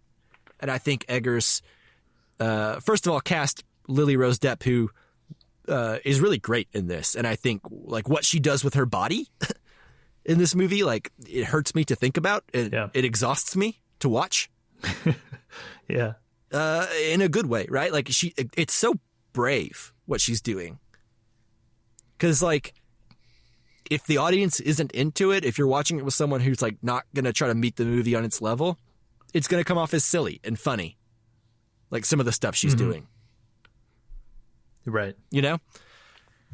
Yeah. I mean, you know, like I've heard tale and I kind of heard some like sort of like inappropriate laughter. So I think that definitely happened. Yeah, I think it's happened too. I mean, I'm glad I saw it like opening night with like people who were enthusiastic about it. Right. You know what I mean? I think that kind of colored my perspective a bit. But yeah, I've definitely heard of that too. And it's happened in every other Robert Eggers movie I've seen. So I can imagine. Yeah. But I mean, his movies are kind of played straight like that. They're very quaint with old timey dialogue. I don't know, but I think this movie is the best one at tapping into that mainstream appeal, because in the theater there was laughter when there was supposed to be laughter. You know, like Willem Dafoe's character, I think, works as the comic relief, and people seem to respond to him. I think the movie looks beautiful. Like, yeah, it looks great. There's a sequence where like Nicholas Holt's character is arriving at the castle, Count Orlok's castle, and man, that looks so good. I don't know how they did it, but it looks incredible. Yeah. Yeah, no, it looks fantastic. And that was like probably like one of my favorite things about the movie, like just enjoying like the shots and just like the lighting. I thought was just so incredible that like it almost took me out of the movie because it looked so good at times. Yeah. You know? I mean, that makes sense. I often found myself wondering how they achieved that look. Yeah. Yeah. Like it's some of the best nighttime scenes I've ever seen. I don't know how they did it, but very good. I don't know. The amount of dread in this movie, the world building, the tension. I don't know. I think it's really well paced. I think it's pretty cool. Robert Eggers, Nosferatu, very good. I liked it.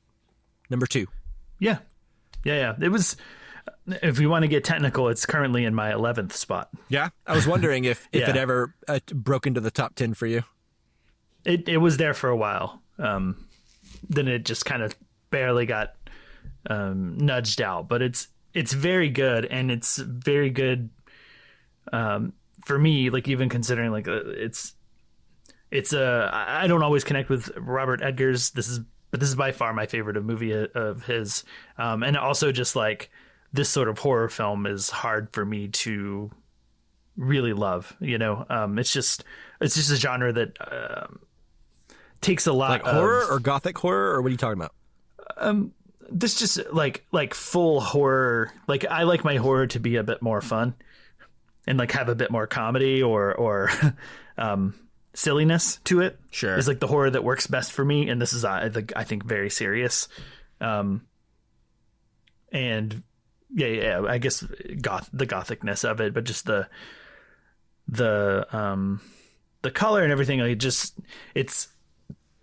it takes a lot, I think. And then but I think it was in my top 10 for a while. So like I'm saying, it's very good for like transcending that for me. And I think like if I were a horror enthusiast, I couldn't imagine watching this movie and not walking away just like over the moon about it.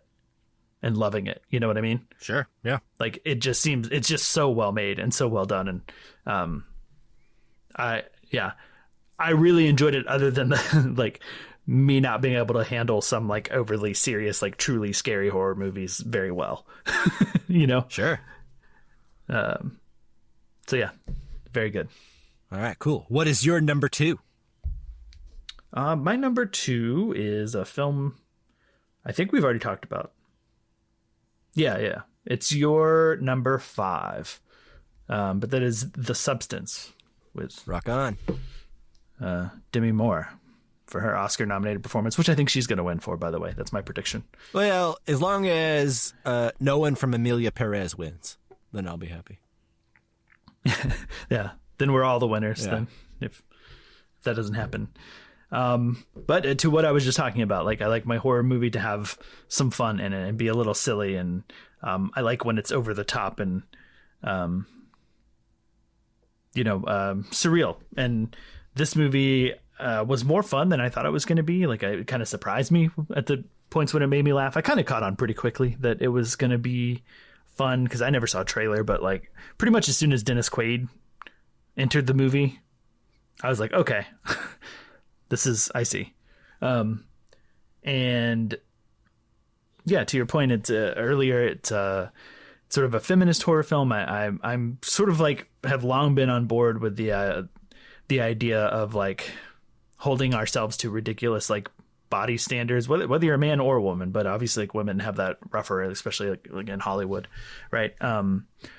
But holding yourself to like ridiculous body image standards and the lengths that people will go to maintain that is always like, I wouldn't say like I'm like against it, but like it just made me like sad, or sure. I've always felt that strong sense of like connection with like inner beauty and embracing that. Like the show made me think a lot about, there was this old reality show that like when I heard the concept of, I was like, it almost made me mad. But do you remember like a reality show called The Swan? Only because you told me about it. Okay. Yeah. So for those who don't know, it's like basically the premise is they take this woman who was unhappy with the way she looked and like, I guess like unanimously considered to be unattractive, and they would just like completely give him like a ton of plastic surgery and make him into like a beautiful woman. And then the whole thing was like supposed to be really like feel good, because then her family was like, oh, we love you now or something. And I had this like really moral anger in reaction to it. And, I kind of felt that about this movie, like I really felt for Demi Moore of what she was going through. Cause she's still like, I mean, to me, I'm like, you're still attractive, right? Like you're being so hard on yourself. Like, and I get why you are. But the movie moved me in that sense. On top of like, the hubris of the young as well as in there, and some great body horror, and without getting into spoilers, like the final act and final thing that happens, or things that are happening in this movie, just I had a smile across my face, like knowing what was about to come, and then seeing it play out, I thought was just fantastic. And like, it is a horror movie, so it's like kind of like horrifying, but in a very like entertaining and fun way to me. I thought like the film was having a lot of fun, and so I was having fun with it in most places, I think. Sure. Yeah. I echo everything you're saying. I think Demi Moore's great in this movie. Margaret Qualley's good. Dennis Quaid's disgusting. This movie is sexy and disgusting, not necessarily in equal measure. This movie is funny and horrifying, not necessarily in equal measure. It's great. Like I said earlier, it's a like kind of a portrait of Dorian Gray type tale, This idea that when you're young, you'll do all kinds of things that you're gonna have to pay for down the road. Older you will curse younger you for being so irresponsible, and even knowing that you're gonna make those decisions anyway. This movie's about a lot of things. It's about how people don't appreciate themselves. It's about how people are short-sighted. They don't worry about the future. They don't worry about how it's going to affect them later to do the thing they want to do now. Yeah. It's like, that's future me's problem. I don't have to deal with that. Right. It takes that concept and puts it quite literally in a lot of ways. It's about self-control. It's about vanity. It's about depression. It's about sadness, and all of that in this sexy, sleek, horror, stylish shell, Yeah. And even like the aging out of Hollywood and entertainment, right? Like the sort of like Sunset Boulevard. Yeah, it's like tale, looking back at like remembering how you looked in your 20s and wishing that you could have that again. And what would you give to look perfect again, or what as perfect as you ever looked, Like being in your prime, being past your prime, like the way people value that, the way that people see you after a certain age, especially if you're a woman, how unfair that is It's a very feminist movie Yeah. in that way. It's very cool. I like it a lot. Yeah. I think it has so much on its mind, Yeah. like way too much to even like try to dissect. Right. Here. And I but watched that's this. what I loved about it. Yeah, I watched this in theaters opening weekend when it opened in Dallas, and I remember a few times me looking away from the screen because of what was on the screen was too upsetting for me to like watch. For a split second, like body horror stuff, pulling teeth out or whatever happens, and there were several times whenever I was looking away at the screen, I could look around the theater at other people and you could just see them squirming and looking away. Like I've never, That's like awesome. not since like Bruno have I been in a theater where so many people have reacted so audibly to like what was happening on screen. Wow. That's fantastic. Yeah. Like I didn't get that experience, but my wife sometimes has a theater's worth of reactions in her. I can when imagine. we're watching things. So yeah, you know her. Yeah. That's funny. Yeah. What a film, I think. Yeah. What a wonderful, crazy, wild, zany, wacky movie. Yeah. It's just kind of everything. Like it's a lot. As you know. Yeah. What do you say? How do we get into it? Yeah. I mean, Or like, how do you even cover it all? begin to wrap up or complete a conversation about everything this movie is? Let's just say that, like, I mean, I think probably an hour and a half into the movie, I remember thinking to myself, where could this possibly go from here? And then it goes there. And then you're like, okay, well, they did it. They went a direction that was wild and weird, and cool. Yeah. Well, to that point, like there are also several moments in the movie where I was like, man, it would be nuts and like crazy if they just went this direction with it. And sure enough, they did. Yeah. And so like it was satisfying in that way. Like I can't believe I actually get to see them go like follow through with like the crazy thing that I wanted them to do, and I get to see it. How often does it happen that like it goes exactly you have where the you what want it if to? and it, yeah. A lot of times you have the what if or like theorize about stuff, and then it's something else, and you kind of have to adjust and adapt to that. Not with this movie for me. It took me a lot of the places I really wanted it to go, and it was very satisfying. Rock on. I agree. All right, cool. So yeah, we'll leave that there. Your number one, Mike.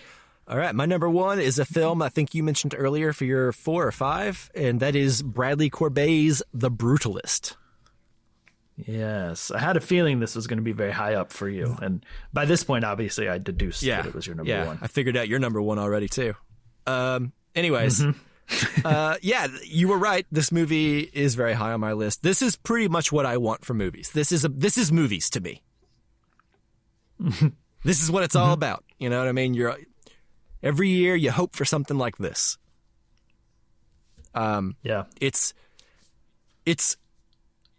It's not a movie that everyone would like. Like most of my favorite movies, it's something that I feel like you have to have a certain pretentious flair for artsy movies to consider your favorite, But by God, that's what I am, and this is what I love. And I think The Brutalist is really great. It's a long 3.5 hour epic. It's got an intermission. It's not particularly exciting on paper, because it's about an architect trying to build a building over a few decades. But I found it riveting. Yeah. That description of it does the movie a disservice. It does, but that's what it's about. I understand your point, but yeah, it is. You're right. And it reminds me of things like Once Upon a Time in America, There Will Be Blood, these weird, dark, dreary, unique tales about America and making it in America and the American experience. And usually the movies that I consider with those two movies, because I feel like There Will Be Blood and Once Upon a Time in America are both very cynical. I would even maybe fit McCabe and Miss Miller into this conversation, There are certain movies about America that fit the pessimism and the brutal honesty of what America truly is. in a way that isn't romanticized or glorified in some hokey Hollywood kind of way, you know? Right. Yeah. Like, you know, when you watch, like, I think even Spielberg's a little guilty of this, like Spielberg or like even Michael Bay's Pearl Harbor. Like, there's this certain, like, war movies or like movies that take place around war or military or the American experience. There's always a certain amount of wholesomeness or like, yeah, this is like an American exceptionalism. Right. And I prefer the American epics that kind of paint things how they are and Americans and people how they really are, which is selfish, greedy, self-interested, probably. What can you do for me? Yeah. What can you do for me? How can I possess this? How can I possess you? Right. And in this movie, the theme is all over the place of this idea of the rich wanting to possess, wanting to own. A rich man who has no talent, has nothing but money. How does he collect things? What does that mean to collect things, to be a patron of the arts? Is it to own the artist? Is it to own the art? Where's it enough, you know? It's about how Americans view immigrants, even though we are a country of immigrants. If you're of a certain new generation of immigrants, you're not welcome. You have to be here for a couple generations before people will really warm up to you and consider you belonging, you know? It's about tolerance and how much will Americans really tolerate? How true and honest and accurate is the idea of the American dream, right? What is, you know, an artist's duty to his funding versus an artist's duty to his vision, you know? And so much to unpack there. If you're interested in those kinds of questions, this movie's great. If all of that sounds pretentious and boring, then this movie will not be for you. You know what I mean? Yeah, I do. So anyway, yeah, I mean, you didn't get to talk a lot about it earlier because I cut you off, but please. Yeah, I didn't want to steal your thunder. No, I appreciate it, but my thunder has been rolled out, so. Yeah. Now I can just elaborate on your thunder. Yeah, I mean, this movie, to your point, just has so much on its mind, and it is about so much. And you and I have had conversations about it, and like I don't know how quick it was because I think you saw it like a day after I did, but immediately upon leaving the theater, I was basically feeling like this movie is about so much, and so much to the point where like I'm not going to be surprised if I read like 3 or 4 different like interpretations of what this movie is actually about, and like all can be equally valid, probably, and all can be in there, and not just in the way that it's vague enough to be open to many different interpretations, but in the fact that all of these things are within the movie intentionally. Sure. Right. You know, I think there's that surface level stuff about like the immigrant story, the American dream, which I love. I love the, like you said, the cynicism towards that. But I also think I think this movie could just be allegorical as well, like and function on that sense. Like to me, I was thinking a lot of just about, this could also just be Brady Corbet's statement on like what it's like to try to make a movie, you know, in this capitalist world where like the profits first, and there's all these people like constantly asking you to compromise on things that like they see as irrelevant, but to you is the meat and potatoes of what you're trying to say. Yeah. It's part of your art. It's an important feature to the art to make it what you want. Yeah. Yeah. And you have people that could like, they're not the creator. They're not the artist. And they are coming from a perspective that they don't understand, you know, like why does this ceiling need to be 60 feet tall versus 50 feet tall? Yeah. Right. Why can't we compromise and save a little money? Yeah. Yeah. Yeah. It's going to save us so much money to just lower it 10 feet. And why does the artist not want to compromise? Like, I connect with that a whole lot, and there's just so much, and I think beyond that, the movie looks really great. Adrian Brody is phenomenal in it. Guy Pearce. Guy Pearce is great in it, and Guy Pearce is my favorite part of the movie. Yeah, like his performance. Yeah, I just think he's great. I think it's great to see him doing great stuff. Yeah, been a big fan since LA Confidential. When I was a little kid. Yeah, his character adds so much to think about. I mean, his character is like the embodiment of that like cynicism about America and capitalism. And art versus patron, right? Like this idea that like so many artists, I'm sure, understand this notion of you can't what you do for art is based on a lot of money, and most artists know that you do not use your own money generally to create your projects. It's not a good idea. You need funding. But then what happens when the people who approach you say, I want you to do this. I want you to build this artistic thing for me, that make this art that I am commissioning for the purpose of you making it artistically. What happens when they then, when the process has started, come to you and start being like, we need to compromise here and there? Yeah. You know what I mean? Like, what do you do whenever the reason you agreed to do this is because they told you you could do what you do, you know?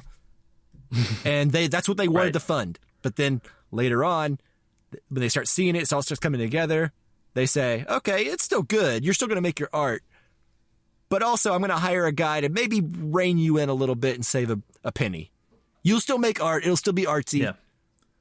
But you'll have to compromise a little bit because that's what money men do. You know, they want to save a buck. Yeah. And so, like, what do you do when you've already entered into, like, you've already gotten in bed with someone who agreed to be on the same page and then changes their mind, you know, in the middle of production or in the middle of making this thing? And it's infuriating, and it's interesting, and it's full of tension, you know? And, I don't know. The movie's just chocked full of so much stuff, you know? And I talked to a guy at work about it, and he said he saw it, and he's like, I could have cut an hour out of that movie. And I don't agree with that. Well, I think he's wrong. Well, I mean, in a way, that's very much the, like, why can't we lower these ceilings by 10 feet? Yeah. Like, very much like you missed the message then, if that's like what you're walking away feeling. Right.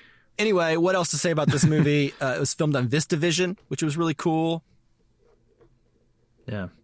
Bradley Corbet talked about it, and he talked about how VistaVision's really good at filming buildings because it doesn't add a lot of that, like, distortion that happens near the edges and corners of frames that, like, a lot of them do, you know?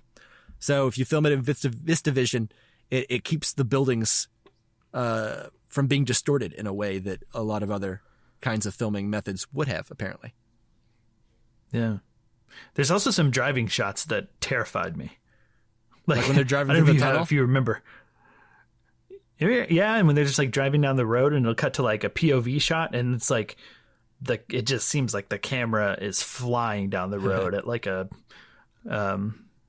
just like a ridiculous, unnecessarily fast pace that like would immediately, because like the rest of the movie is pretty, you know, slow and dramatic, but like immediately I'd be thrown into this like, oh my God, where are we going? What's about to happen? Because this is like, I'm tense again.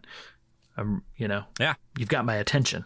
Yeah. I mean, the score is great. Like the opening scene with like the score, like there's like this big long shot on a boat and you don't really know what's going on. And then like, as soon as they go out and like the way the score kind of swells with the shot, you know, and like you see the Statue of Liberty and everything, it's just like, what a cool opening shot. You knew like at that scene, like if you dig that opening, I think you'll dig the movie. Yeah, absolutely. Anyway, that's my number one, The Brutalist.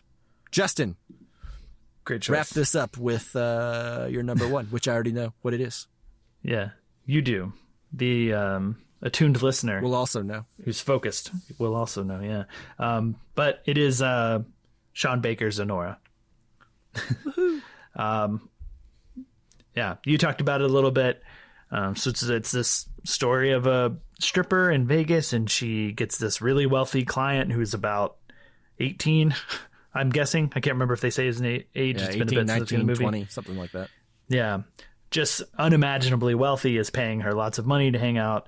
Then she finds out that he's got he's Russian, right? Yes. I believe. Yeah, he's Russian. So he's got to go back. His visa or his stay is up. He's got to go back, but he convinces her that they should get married so he can stay and she can, live with him and be this ultra wealthy wife. She quits her job, etc. And then from there, things unravel in ways that I don't want to spoil, because where the movie goes from there was just funny and interesting, and the movie overall kind of had this theme of like, what do we like people, with strippers, there's always this thing of like, person believes that the stripper really likes them, right? But like they just are trying to get something out of you, right? Whether that's money or a good time, or to like, give the middle finger to your parents, right? And I found that just like this really interesting theme that like ran throughout the movie, on top of it just being this sort of like funny. It almost feels like it's a crime movie, but there's not really any crime happening. Yeah. Yeah. You think there might be a couple times, but it never really goes there. Yeah. Like it feels like you're with criminals, but just doing like ordinary stuff, trying to find a person that they can't find, and like going around trying to find them, and resolve this like relatively mundane issue. Right. And with Sean Baker, I think I was surprised by this movie in a way, because the sort of like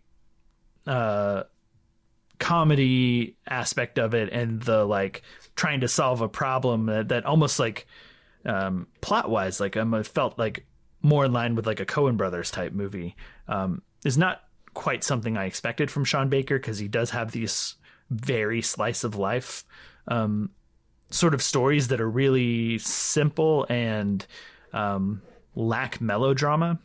And that's one of the things that I always connect with his movies about and really appreciate. And this one, I found it so interesting how like it would be so close to getting melodramatic to the point of like talking about how it feels like there's crimes coming, and they kind of never do, or you're hanging out with criminals. It's like melodramatic without actually entering melodrama. And I thought it was really entertaining and really moving. And I think ultimately, in terms of like emotion, and one of the things that I connected with the lead performer, which is it Mikey Madison is her name? Mm-hmm.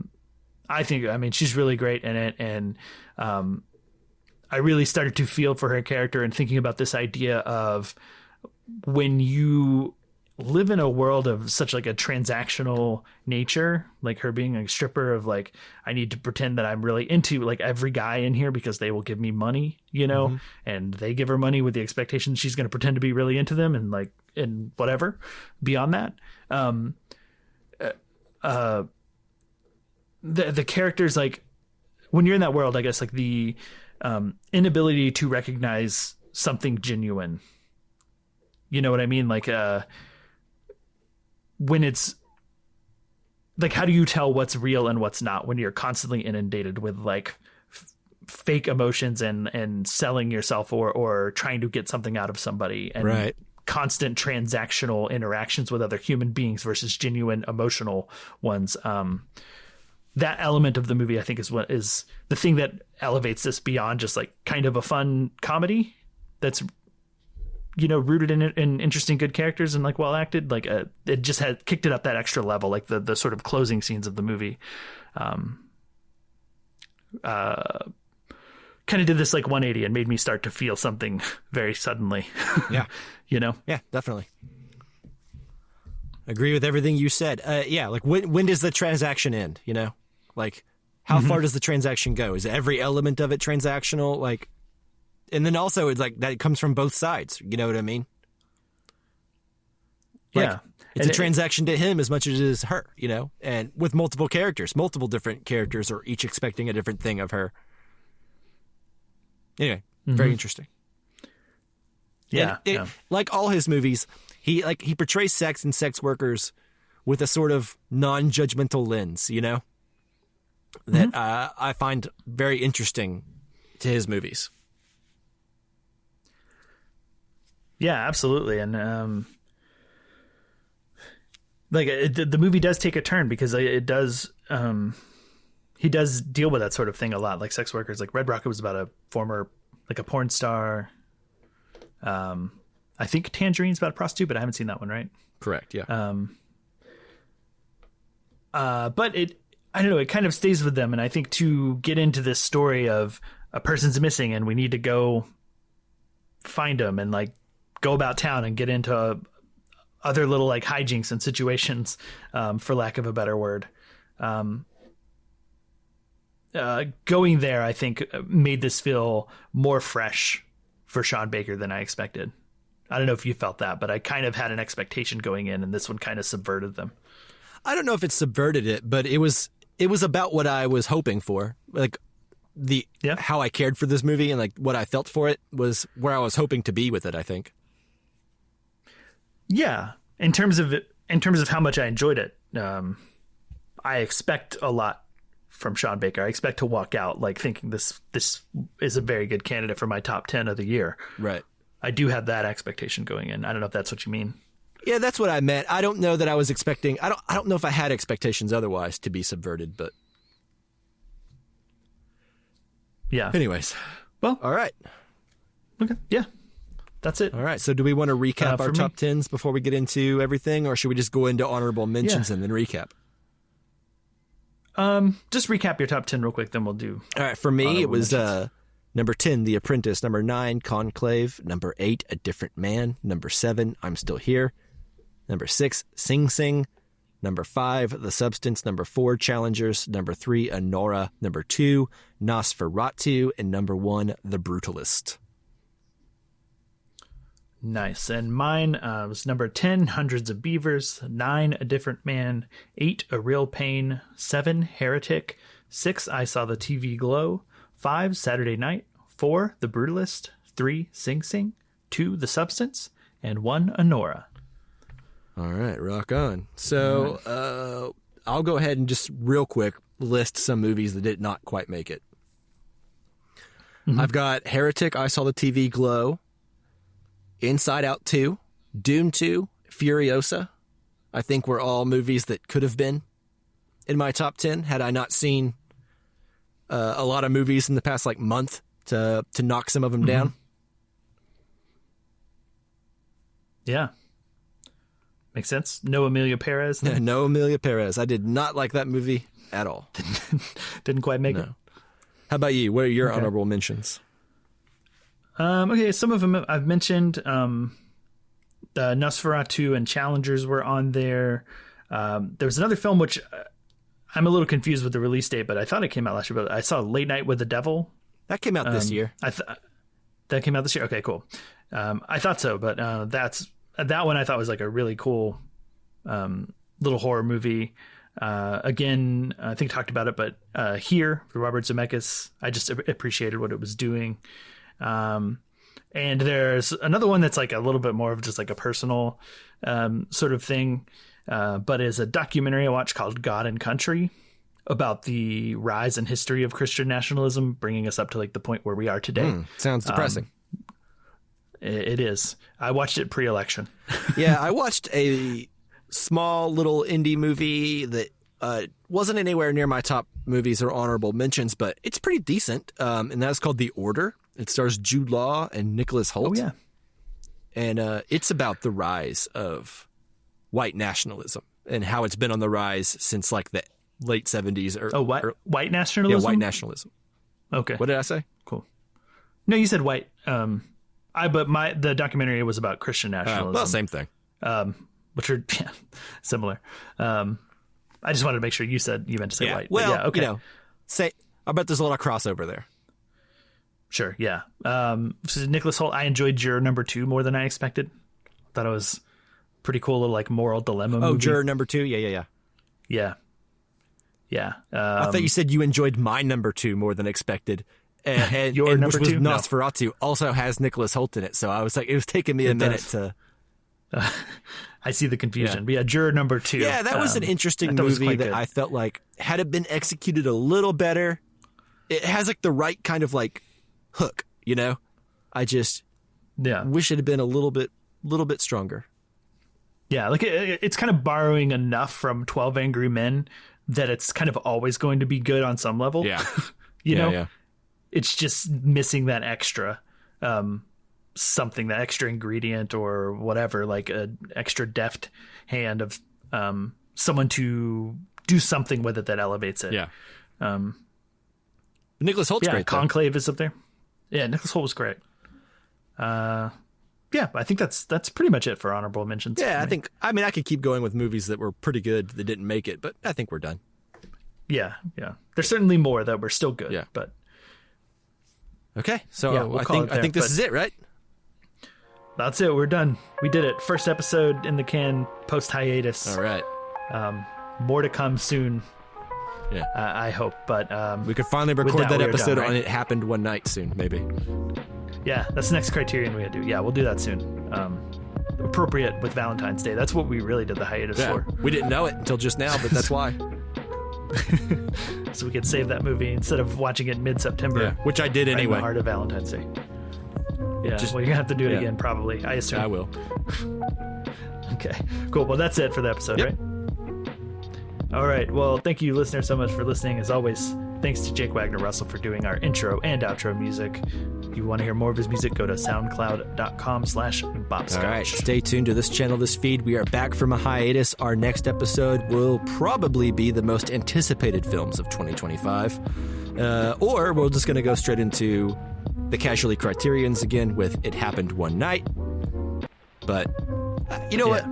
I'm calling it now. Let's do it most anticipated. I love these kinds of episodes. So that's what I want to do. Yeah, me too. Okay. Yeah, that'll be the next one. Sweet. In 1 or 2 weeks. We will see. Indeed. I'm not asking you. I'm just in saying 1 or 2 weeks. Yeah. 1 to 2 Stay weeks. tuned. Subscribe. We're back. Yeah. Yeah, we're back. All right. Bye. Now we're gone. Yeah. We were back and now we're not here anymore, you see.